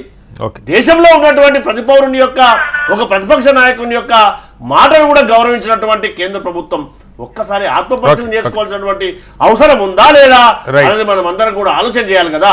ద్వైపాక్షిక చర్చల్లో భాగంగా ఇరు రాష్ట్రాల ప్రధానమంత్రులు కూడా కూర్చొని చర్చించవలసినటువంటి అవసరం ఉందా లేదా? దేశ ఆర్థిక పరిస్థితి నష్టం జరిగే అవకాశం ఉందా లేదా? ఇది ప్రజల యొక్క సొమ్మును కాపాడవలసినటువంటి బాధ్యత కేంద్ర ప్రభుత్వం పైన ఉందా లేదా? అది మాకు లేదని చెప్పి ప్రజాముఖంగా చెప్పండి. Welcome back to Big Debate. Lakshman garu, ఒక చిన్న ప్రశ్న కిషోర్ గారు ఆన్సర్ చేసే ముందు, సరే మోడీ గారు మాట్లాడిన వీడియో ఉందా లేకపోతే ఇంకోటి ఉందంటే ఎవరి దగ్గర ఆన్సర్ లేదు, కానీ 2014 ఎన్నికలప్పుడు ఒక కీలకమైన, ఆ రోజు ఉన్నటువంటి కాంగ్రెస్ ప్రభుత్వం మీద అవినీతి పెద్ద ఎత్తున విదేశాలకి మన దేశ డబ్బు వెళ్ళిపోతుంది. Tax free countries, tax haven countries అని ఏమంటారు, స్విట్జర్లాండ్, మారిషస్, చాలా కంట్రీస్ ఉన్నాయి. వీటికి మన డబ్బు కొన్ని లక్షల కోట్లు అక్కడికి వెళ్ళిపోయింది. వాటిని అలాగే నేరస్తుల్ని, ఈ దేశంలో ఆర్థిక నేరాలకు పాల్పడి విదేశాలు పారిపోయిన వాళ్ళని 100 రోజులు కాకపోవచ్చు కానీ తీసుకొస్తామని చెప్పిన మాట నిజమా కాదా? దానిలో ఏమన్నా, మీరు దశాబ్దాలుగా జర్నలిజంలో ఉన్నారు, మీడియాలో ఉన్నారు, ఎప్పుడన్నా ఏదైనా ప్రోగ్రెస్, ఇదిగో ఈ విషయంలో ఒక 1000 కోట్లు వెనక్కి వస్తున్నది, లేకపోతే కనీసం మనం ఒక నేరస్తుని వెనక్కి తేగలిగాం ఆర్థిక నేరాలకు పాల్పడ్డ వాళ్ళని ఎప్పుడన్నా ఒక దాని మీద ప్రభుత్వం నుంచి ఒక స్టేటస్ రిపోర్ట్ కానీ లేకపోతే ఏదైనా జరిగిందా మీకేమైనా సమాచారం ఉందా లక్ష్మణ్ గారు? ఎందుకంటే లక్షల మంది చూస్తుంటారు, 10 ఏళ్ళ నుంచి ఇదే ప్రశ్న నడుస్తూ ఉంది. చాలా దురదృష్టకరమైనటువంటి పరిస్థితి. విదేశాలకు భారతదేశం నుంచి నల్లధనం తరలి వెళ్ళింది, అక్కడి నుంచి వెనక్కి తీసుకొస్తాము, దాన్ని ప్రజలకు పంచి పెడతాము, అది ప్రజల సొమ్మే అని విస్పష్టంగా ఎన్నికల ప్రచారంలో మోడీ గారు పదే పదే చెప్పిన మాట వాస్తవం. అది 15 లక్షలు ఒక్కొక్కరికి ఇస్తా అన్నారా, 15,000 ఇస్తారా అన్నారా, ఇవన్నీ కూడా అప్రస్తుతం. అవి అలాంటి మాటలు. నేను లక్షల కోట్లు అడగట్లా, ఒక 100 కోట్లన్నా వచ్చినట్టు మీ దగ్గర సమాచారం ఉందని అడుగుతున్నా. నల్లధనాన్ని అసలు తీసుకొచ్చారా? ఓకే. పెద్ద నోట్ల రద్దు నల్లధనానికి ముడిపెట్టే చేశారు. ఓకే. మరి ఇప్పుడు భారతదేశంలో నల్లధనం లేకుండా పోయిందా? నేను ఇక్కడ 1000 కోట్లు విదేశాల నుంచి తీసుకురాకపోగా భారతదేశంలో కూడా నల్లధనాన్ని రూపుమాపలేకపోయారు. ఓకే. ఈరోజు అలాగే దొంగ కంపెనీలు, ట్యాక్స్ హెవెన్ దేశాలలో ఈరోజు బోగస్ కంపెనీలను ఏర్పాటు చేసి అదానితో కూడా ఇప్పుడు అది కూడా లింకే. చాలా ఇప్పుడు వాళ్ళ తమ్ముడు వినోద్ అదాని ఆయన వేరే దేశ పౌరసత్వం తీసుకున్నాడు, అక్కడ షెల్ కంపెనీలు పోల్డ్ ఉన్నాయి, అది కూడా పెద్ద చర్చ. అవును అదొక ఆరోపణ. షెల్ కంపెనీలలో పెట్టుబడులు పెట్టినట్టు దాన్ని చూపెట్టి అక్కడ డబ్బులు పోగేసుకునేటువంటి కార్యక్రమం, పెట్టుబడులు అవసరమైనటువంటి నిధులను పోగేసుకునే కార్యక్రమం. ఈ రోజు భారతదేశంలో నల్లధనాన్ని అరికట్టలేదు, షెల్ కంపెనీలను అరికట్టలేదు, అవినీతి పరులను, అక్రమాలు చేసే వాళ్ళని, దొంగతనం చేసే వాళ్ళని అరికట్టలేదు. బయటికి వెళ్లిపోయి ఇక్కడ అవినీతికి పాల్పడి ప్రజలను మోసగించి భారత బ్యాంకింగ్ వ్యవస్థను కూడా దగా చేసి దివాళా తీయించి పారిపోయినటువంటి వాళ్ళని వెనక్కి తీసుకురాలేదు. నల్లధనాన్ని తీసుకురాలేదు, నేరస్తులు, ఆర్థిక నేరస్తులను కూడా వెనక్కి తీసుకురాలేదు. ఏమంటే చట్టాలు ఉన్నాయి కదా అంటారు. రైట్. ఓకే కిషోర్ గారు, రెండు ప్రశ్నలు సార్ మీకు. మీరు కాంగ్రెస్ ఏం చేసింది, కాంగ్రెస్ మీరు ఏమన్నా చేయండి, ఇవాళ దేశ మదుపర్ల డబ్బు పోయింది, ఒక అంతర్జాతీయంగా హిండెన్బర్గ్ కావచ్చు, ఇప్పుడు కావచ్చు, ఆ నివేదిక తప్పు అయితే దాని మీద చర్యలు తీసుకోండి. మొత్తంగా భారత ప్రభుత్వంగా అడుగుతున్నాం, ఇక్కడ బీజేపీ నాయకులకి మిమ్మల్ని అడగట్లేదు. 2 అంశాలు. ఒకటి, అది ఎంత ఏంటి, విదేశాల్లో అసలు నల్ల డబ్బే వెనక్కి తెస్తామని మోడీ గారు చెప్పలేదంటే మీ ఇష్టం, నేను 15 లక్షల అకౌంట్లు వేస్తారని నేను అంట్లా. ఆ నల్ల డబ్బు కానీ అంతర్జాతీయ నేరస్తులు కానీ 10 సంవత్సరాలు దాటిపోయింది. ఎందుకంటే మీ మీద గంపెడంత ఆశలు పెట్టుకొని ఓట్లేశారు సార్ 2014లో సమాజం. ఆ నేరస్తుల్ని వెనక్కి తెస్తారు, డబ్బు వెనక్కి తెస్తారని ఎన్నికల ప్రచారంలో జరిగింది. లక్షల కోట్లు ఉన్నాయని.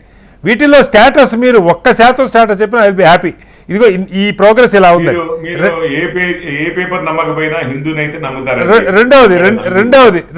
రెండవది ఈ కేసు విషయంలో జాయింట్ పార్లమెంటరీ కమిటీ ఒకటి అడుగుతా ఉన్నారు. అలాగే నేరస్తులు అప్పగించే విషయంలో ఏం చెప్తారు? ఒక్క విషయం సార్, మీరు ఏ పేపర్ ని నమ్మకపోయినా అన్ని గోడి మీడియా అని చెప్పాను. నేను అనలేదు, మీరు చెప్పండి. 4, 5 కూడా హిందూనైతే నమ్ముతారు కదా, ది హిందూ. ఇందులో Indians funds in Swiss banks plunge 70% అని చెప్పి Hindu paper article heading sir. So ఇక అక్కడితో దాన్ని వదిలిపెడతాను. నేను మళ్ళీ క్లియర్ గా అసలు ఈ రోజు జరిగింది ఏంటి అన్నది, యుఎస్ లో ఒక ప్రాసిక్యూటర్ కేసు ఫైల్ చేశారు. ఏమని ఫైల్ చేశారంటే, అదానీ కంపెనీ కాంగ్రెస్ ప్రభుత్వానికి లంచం ఇచ్చింది కాబట్టి వారి మీద కేసులు పెడుతున్నాము అదాని మీద అని చెప్పింది ఛత్తీస్గఢ్ కాంగ్రెస్ ప్రభుత్వం మీద. ఇప్పుడు ఎవరు రెస్పాండ్ అవ్వాలండి? దాని వల్ల 2 లక్షల కోట్ల రూపాయలు మదుపరులకు నష్టం జరిగింది ఈ రోజు. ఇది విషయం అండి, సింపుల్ గా straight forward facts based. Congress ప్రభుత్వం ఛత్తీస్గఢ్ లో లంచాలు తీసుకుంది, అదాని పే చేశాడు, అందుకని అదానీ కంపెనీ మీద కేసు పెడుతున్నామని అమెరికాలో పెడితే ఈ రోజు 2 లక్షల కోట్ల రూపాయలు భారత ప్రజలు నష్టపోయారు. భారత ప్రజలు నష్టపోతే ఇందులో ఛత్తీస్గఢ్ కాదు సార్, క్వశ్చన్ ఛత్తీస్గఢ్ కాదు సార్, వినండి సార్, క్వశ్చన్ వినండి, నన్ను అడగనివ్వండి. ఛత్తీస్గఢ్ ప్రజలు ఒక్కళ్ళే నష్టపోలేదు సార్, భారత ప్రజలందరూ అదానీ సంస్థలో పెట్టుబడులు పెట్టిన అందరూ నష్టపోయారు. మీరు చెప్తున్న స్టేట్మెంటే అదానీ లంచం ఇచ్చాడు. కాంగ్రెస్ ప్రభుత్వం లంచం తీసుకోవడం వల్ల ఛత్తీస్గఢ్ దానికి భారత ప్రభుత్వం చర్య ఏంటి? 2 లక్షల కోట్లు నష్టపోయారు. నేను దానికి భారత ప్రభుత్వ చర్య ఏంటి అడుగుతున్నాను సార్ మిమ్మల్ని. న్యూస్ హెడ్ లైన్ ఇది ఉంటది. నేను కాదంటలేదు సార్. కాంగ్రెస్ ప్రభుత్వానికి అదానీ నుంచి కాంగ్రెస్ ప్రభుత్వం లంచం తీసుకోవడం వల్ల ఈ రోజు పెట్టుబడిదారులు 2 లక్షల కోట్లు నష్టపోయారు. దీనికి భారత ప్రభుత్వ చర్యలేమిటి? ఐ రిపీట్ 10 times సార్, దీనికి భారత ప్రభుత్వ చర్యలేమిటి? దీనికి నేను ముందు అంటున్నాను, భారత ప్రభుత్వం చర్యలు ఏమిటి అనేది ఒక్క విషయం సార్ చెప్పండి సార్. బీజేపీ నుంచి అదే ఆశిస్తాం. నేను చెప్తాను. ఇప్పుడు కోర్టులలో ప్రాసెస్ ఉంటది. అక్కడ అమెరికా ప్రభుత్వం మాట్లాడదు, ఇక్కడ ఇండియా ప్రభుత్వం మాట్లాడదు. కోర్టుల విషయంలో ఈ రోజు అమెరికా ప్రభుత్వం ఏమైనా మాట్లాడిందా? బైడెన్ ఏమైనా మాట్లాడారా? మాట్లాడరు. అట్లాగే మోడీ గారు ఏమన్నా మాట్లాడాలా? మోడీ గారి ప్లేస్ లో రాహుల్ గాంధీ ఉన్నా మాట్లాడాలా? నేను మాట్లాడమని చెప్పను. ఎందుకంటే ప్రభుత్వం మధ్యలో కాదు ఇది. లీగల్ గా కోర్టులోకి వెళ్ళింది విషయము. అక్కడ ఎక్స్ట్రడేషన్ చేసుకుంటారో ఇంకొకటి చేసుకుంటారో మన కోర్టులు నిర్ణయిస్తాయి. వీరి మీద ఇనఫ్ రుజువులు ఉన్నాయి అని అంటే నిజంగానే ఎక్స్ట్రడేషన్ చేయమని చెప్పారు అనొచ్చు మన కోర్టులు కూడా. ప్రాసెస్ ని అక్కడ అమెరికా వ్యవస్థని మనం ఎంతైతే గౌరవిస్తున్నామో ఇండియా వ్యవస్థని కూడా మనం అంతే గౌరవిస్తాం. మిగిలిన వారంతా అందరూ మీకంటే ఎక్కువే గౌరవిస్తున్నారు సార్. అందరూ ఎక్కువ గౌరవిస్తున్నారు. వ్యవస్థలో మన సుప్రీంకోర్టు చెప్తే రేపు పంపించేదే మనం కూడా. ఓకే, సుప్రీంకోర్టు చెప్తే ఇందాక రాంబాబు గారు చెప్పారు కదా, ఎన్నికల బాండ్లు బయట పెట్టండి అని సుప్రీంకోర్టు అంటే స్టేట్ బ్యాంక్ తో వినండి సార్, ఎందుకు మీరు ఇంత వరి అవుతారు? సుప్రీంకోర్టు చెంపలు వాయిస్తే స్టేట్ బ్యాంక్ ఇవ్వాల్సిన పరిస్థితి వచ్చింది దేశంలో. కట్టారు. సుప్రీంకోర్టు స్టేట్ బ్యాంక్ చైర్మన్ తో మేము ఆ డేటా ఇవ్వాలంటే 2 నెలలు పట్టుద్దంటే సుప్రీంకోర్టు చెంపలు వాయిస్తే 2 రోజులు ఇచ్చే పరిస్థితి వచ్చింది దేశంలో. 48 hours లో ఎలక్షన్ బాండ్స్ డీటెయిల్స్ ఇవ్వమని సుప్రీంకోర్టు అడిగితే మాకు చాలా ప్రాసెస్ ఉంది 2 నెలలు పడుతుంది అంటే సుప్రీంకోర్టు చెంపలు వాయిస్తే 2 రోజులు ఇచ్చారు. ఎవరో అదే ఎస్బీఐతో భారత ప్రభుత్వానికి సంబంధం లేదు.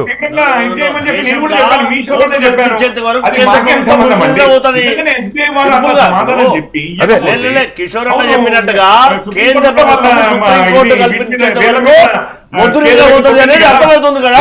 అల్టిమేట్ గా ఈ విషయం సుప్రీంకోర్టు కల్పించుకునేంత వరకు కేంద్ర ప్రభుత్వం ముద్రనిద్ర అవుతుంది కదా. ప్రభుత్వం ఒక్క నిమిషం ఆగండి మీరు చెప్తా ఉన్నారు కదనే అదే మాట. సుప్రీంకోర్టు కల్పించుకునేంత వరకు కేంద్ర ప్రభుత్వం ముద్రనిద్ర పోతుంది, ఎప్పుడు కూడా కల్పించుకోదు. సుప్రీంకోర్టు కల్పించుకొని చెప్పేంత వరకు కూడా కేంద్ర ప్రభుత్వం కల్పించుకోదు అని చెప్తున్నారు కదా. అన్నింటిలో ప్రభుత్వమే కల్పించుకునేదంటే కోర్టు వ్యవస్థ తీసేయమంటున్నారా? మళ్ళీ మీరే చెప్పిన మాట మీకు రిపీట్ చేస్తున్నారు. మీరేం చెప్పారు? సుప్రీంకోర్టు కల్పించుకున్న తర్వాత కేంద్ర ప్రభుత్వం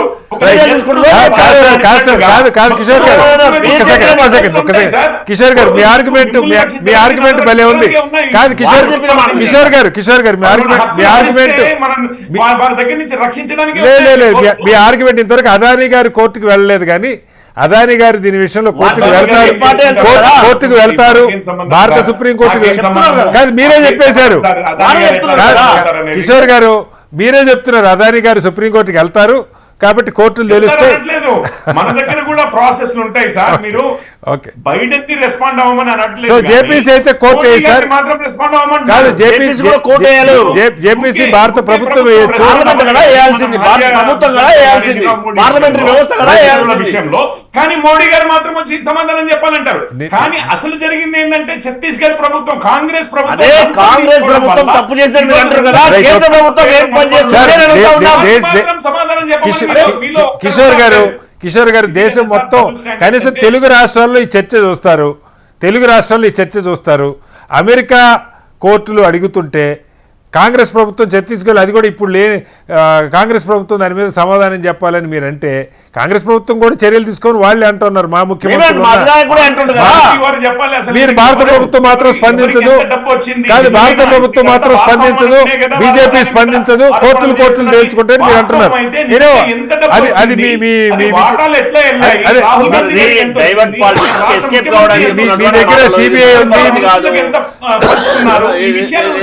అదే సార్ మీ దగ్గర మీరు అందరి జాతకాలు తెలుస్తున్నారు కదా, సిబిఐ ఉంది, ఈడీ ఉంది, తేల్చండి ఎవరు వద్దన్నారు. దేవిప్రసాద్ గారు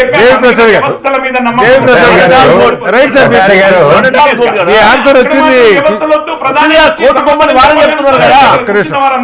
కిషోర్ గారు మీ ఆన్సర్ వచ్చింది. ఒకసారి దేవిప్రసాద్ గారు, కిషోర్ గారు మీ ఆన్సర్ వచ్చింది సార్.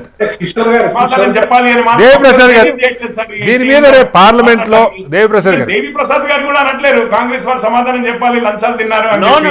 మీరు అర్థం చేసుకోవాలి, కోర్టు కల్పించుకుంటే కేంద్ర ప్రభుత్వం సమాధానం చెప్తది. అప్పటి వరకు కేంద్ర ప్రభుత్వం కల్పించుకోదు.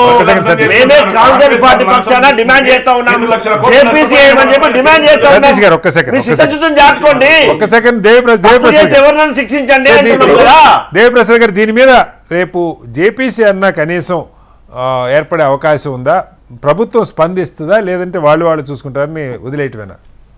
ఇప్పుడు శ్రీనివాస్ గారు, ఎందుకంటే పోయిన పార్లమెంట్ సెషన్ లో మనం చూసినాం, చాలా వందలాది మంది, దాదాపు 250 మంది పైగా అన్ని పార్టీల పార్లమెంట్ సభ్యులతో, బీజేపీ సంబంధించిన వాళ్ళు తప్ప వివిధ వైరుధ్యాలు ఉన్నప్పటికీ కూడా అందరు పార్లమెంట్ సభ్యులు వచ్చి మొదటిసారిగా ఈడీ ఆఫీస్ వరకు పోయి కనీసం ఆయన ఎంక్వైరీ చేయండి, లేకుంటే జేపీసీ లోపడేస్తే వాళ్ళందరినీ సస్పెండ్ చేసి. కాబట్టి ఇప్పుడు మోదీ ప్రభుత్వం ఇంత జరిగినా కూడా ఇప్పుడు కిషోర్ గారే దాన్ని యాక్సెప్ట్ చేస్తున్నారు. మోదీ దాకా మనం ఏడిపోతాం. డెఫినెట్ గా జరిగింది, అక్కడ ఏదో రాసుకుంటూ చేసిండు, ఇది కేవలం ఆరోపణ మాత్రమే అని చెప్పుకుంటూనే కిషోర్ గారు ఏమంటున్నారు, ఛత్తీస్గఢ్ లో కాంగ్రెస్ ప్రభుత్వం చేసిన అవినీతి వల్ల ఇక్కడ నష్టపోయిన 2 లక్షల కోట్లని వాళ్ళు కితాబిస్తారు. కాబట్టి నేను ఏమంటున్నా, ఇంటోటోగా ఇలా అదానీ అంబానీ వెనుకున్నటువంటి పవర్ వల్ల ఇలా దేశ ప్రజలు నష్టపోతున్నారు. దీనికి బాధ్యత వహించాల్సింది కేంద్ర ప్రభుత్వం సమాధానం చెప్పాలి. కోట్లాది మంది ప్రజలు ఇలా రోడ్ల సార్ శ్రీనివాస్ గారు ఇది ఎట్లా సార్ ఇస్తారు. కిషోర్ గారు మొత్తం మీరే మాట్లాడాలంటే కుదరదు సార్. కాదు తప్పు, లంచం ఇచ్చిన కిషోర్ గారు మిగతా వాళ్ళని కూడా మాట్లాడలేవండి సార్. ఇది బాగాలేదు కిషోర్ గారు.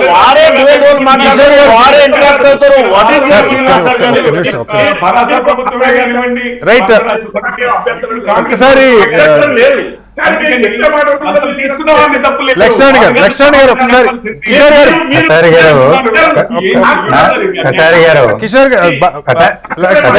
లక్ష్మణ్ గారు ఒక్క ప్రశ్న మీకే. లక్ష్మణ్ గారు మీకు ఒక్క ప్రశ్న. చిన్న ప్రశ్నే నాది, ఒక చిన్న ప్రశ్నే మామూలు సాధారణ పౌరుడిలాగా చెప్పండి సార్.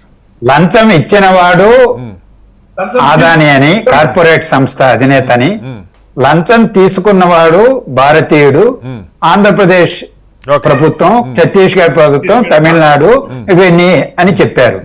ఇద్దరు కూడా ఇచ్చిన వాళ్ళు పుచ్చుకున్న వాళ్ళు ఇద్దరు కూడా భారతీయులే అని అమెరికాలో ఆరోపణే.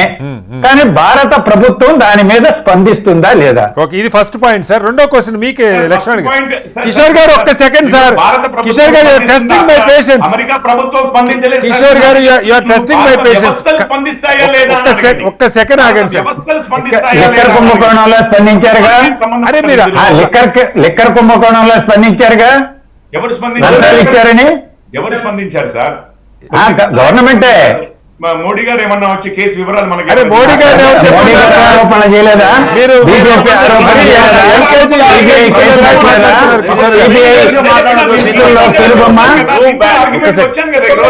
ప్రభుత్వంగా రాలేదు నేను. కటారి గారు చెప్పండి. కిషోర్ గారు ఒక్క సెకండ్ ఆగండి, మిమ్మల్ని అడగని మీరు అవకాశం కూడా ఇవ్వట్లేదు అడగటానికి. లక్ష్మణ్ గారు ఒక ప్రశ్న.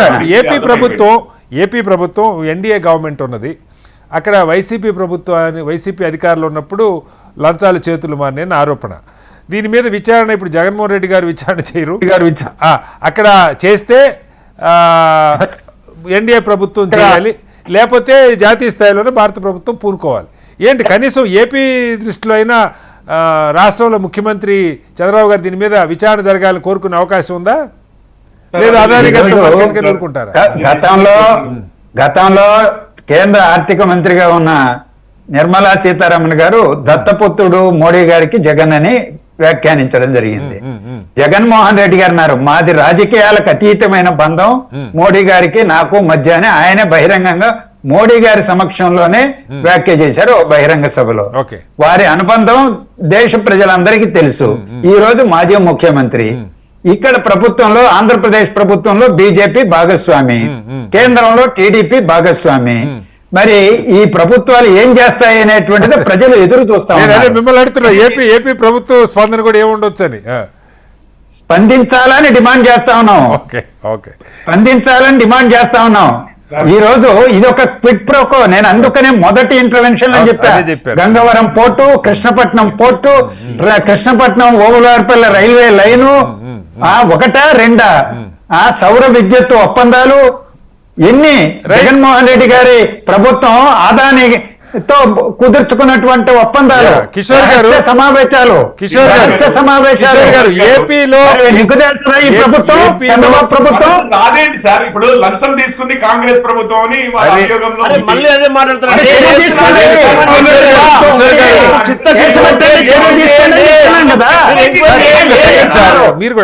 చేయండి.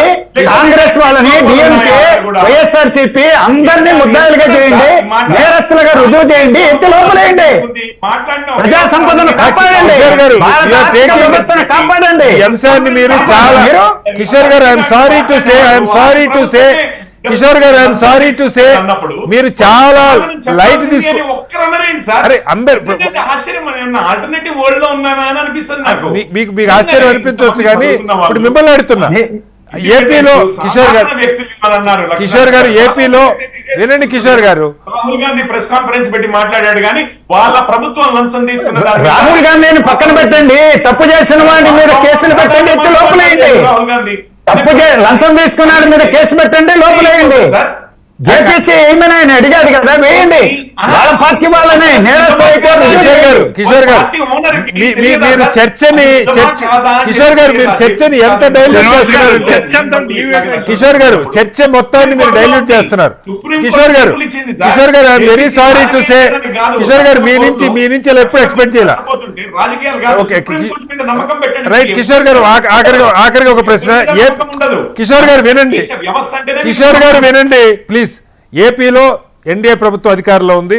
ఏపీలో ఈ రకంగా బీజేపీ ప్రభుత్వమే అధికారంలో ఉంది. ఇప్పుడు మీరు మీరు చేయండి. ఇప్పుడు ఆ రాష్ట్రం మీరు కాంగ్రెస్ ఎన్నిసార్లు అడుగుతారు సార్? ఈ రోజు విషయము వచ్చింది, దాని మీద మేము తప్పనిసరిగా ఆలోచిస్తాము. ప్రభుత్వంగా మరి మీరు ఆ మాట చెప్తే అయిపోతుంది కదా, ఇందాక నుంచి అది వదిలేసి మిగతా మాట్లాడతారు. అది ఆగండి సార్ ఒక్క నిమిషం. మిమ్మల్ని అడుగుతుంది అదే లెజిటిమేట్ క్వశ్చన్ అని కూడా నేను అన్నాను ఇంతకు ముందు. నేనేమి అట్లా తప్పించుకునేవాడిని. మీరు లెజిటిమేట్ క్వశ్చన్ అని మిగతా అంతా మాట్లాడారు ఇప్పటిదాకా, ఆఖరి నిమిషం దాకా.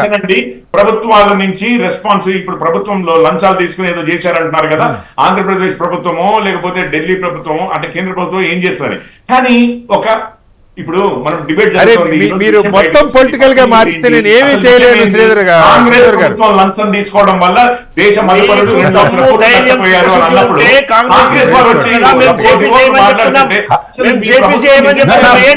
కాంగ్రెస్ నాయకుడే జేపీసీ రాహుల్ గాంధీనే ప్రతిపక్ష నాయకుడుగా జేపీసీని వేయమన్నాడు. అది మాత్రం కిషోర్ గారికి వినపడట్లా.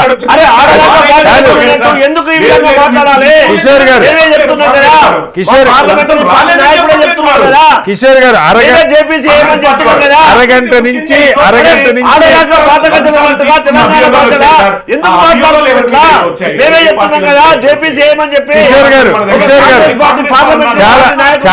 చాలా ఆశ్చర్యం ఏంటంటే కిషోర్ గారు చాలా ఆశ్చర్యం ఏంటంటే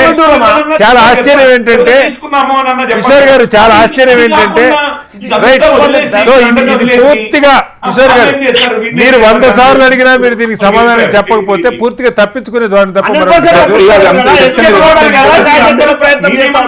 కాంగ్రెస్ వారు తప్పించుకుంటున్నారు.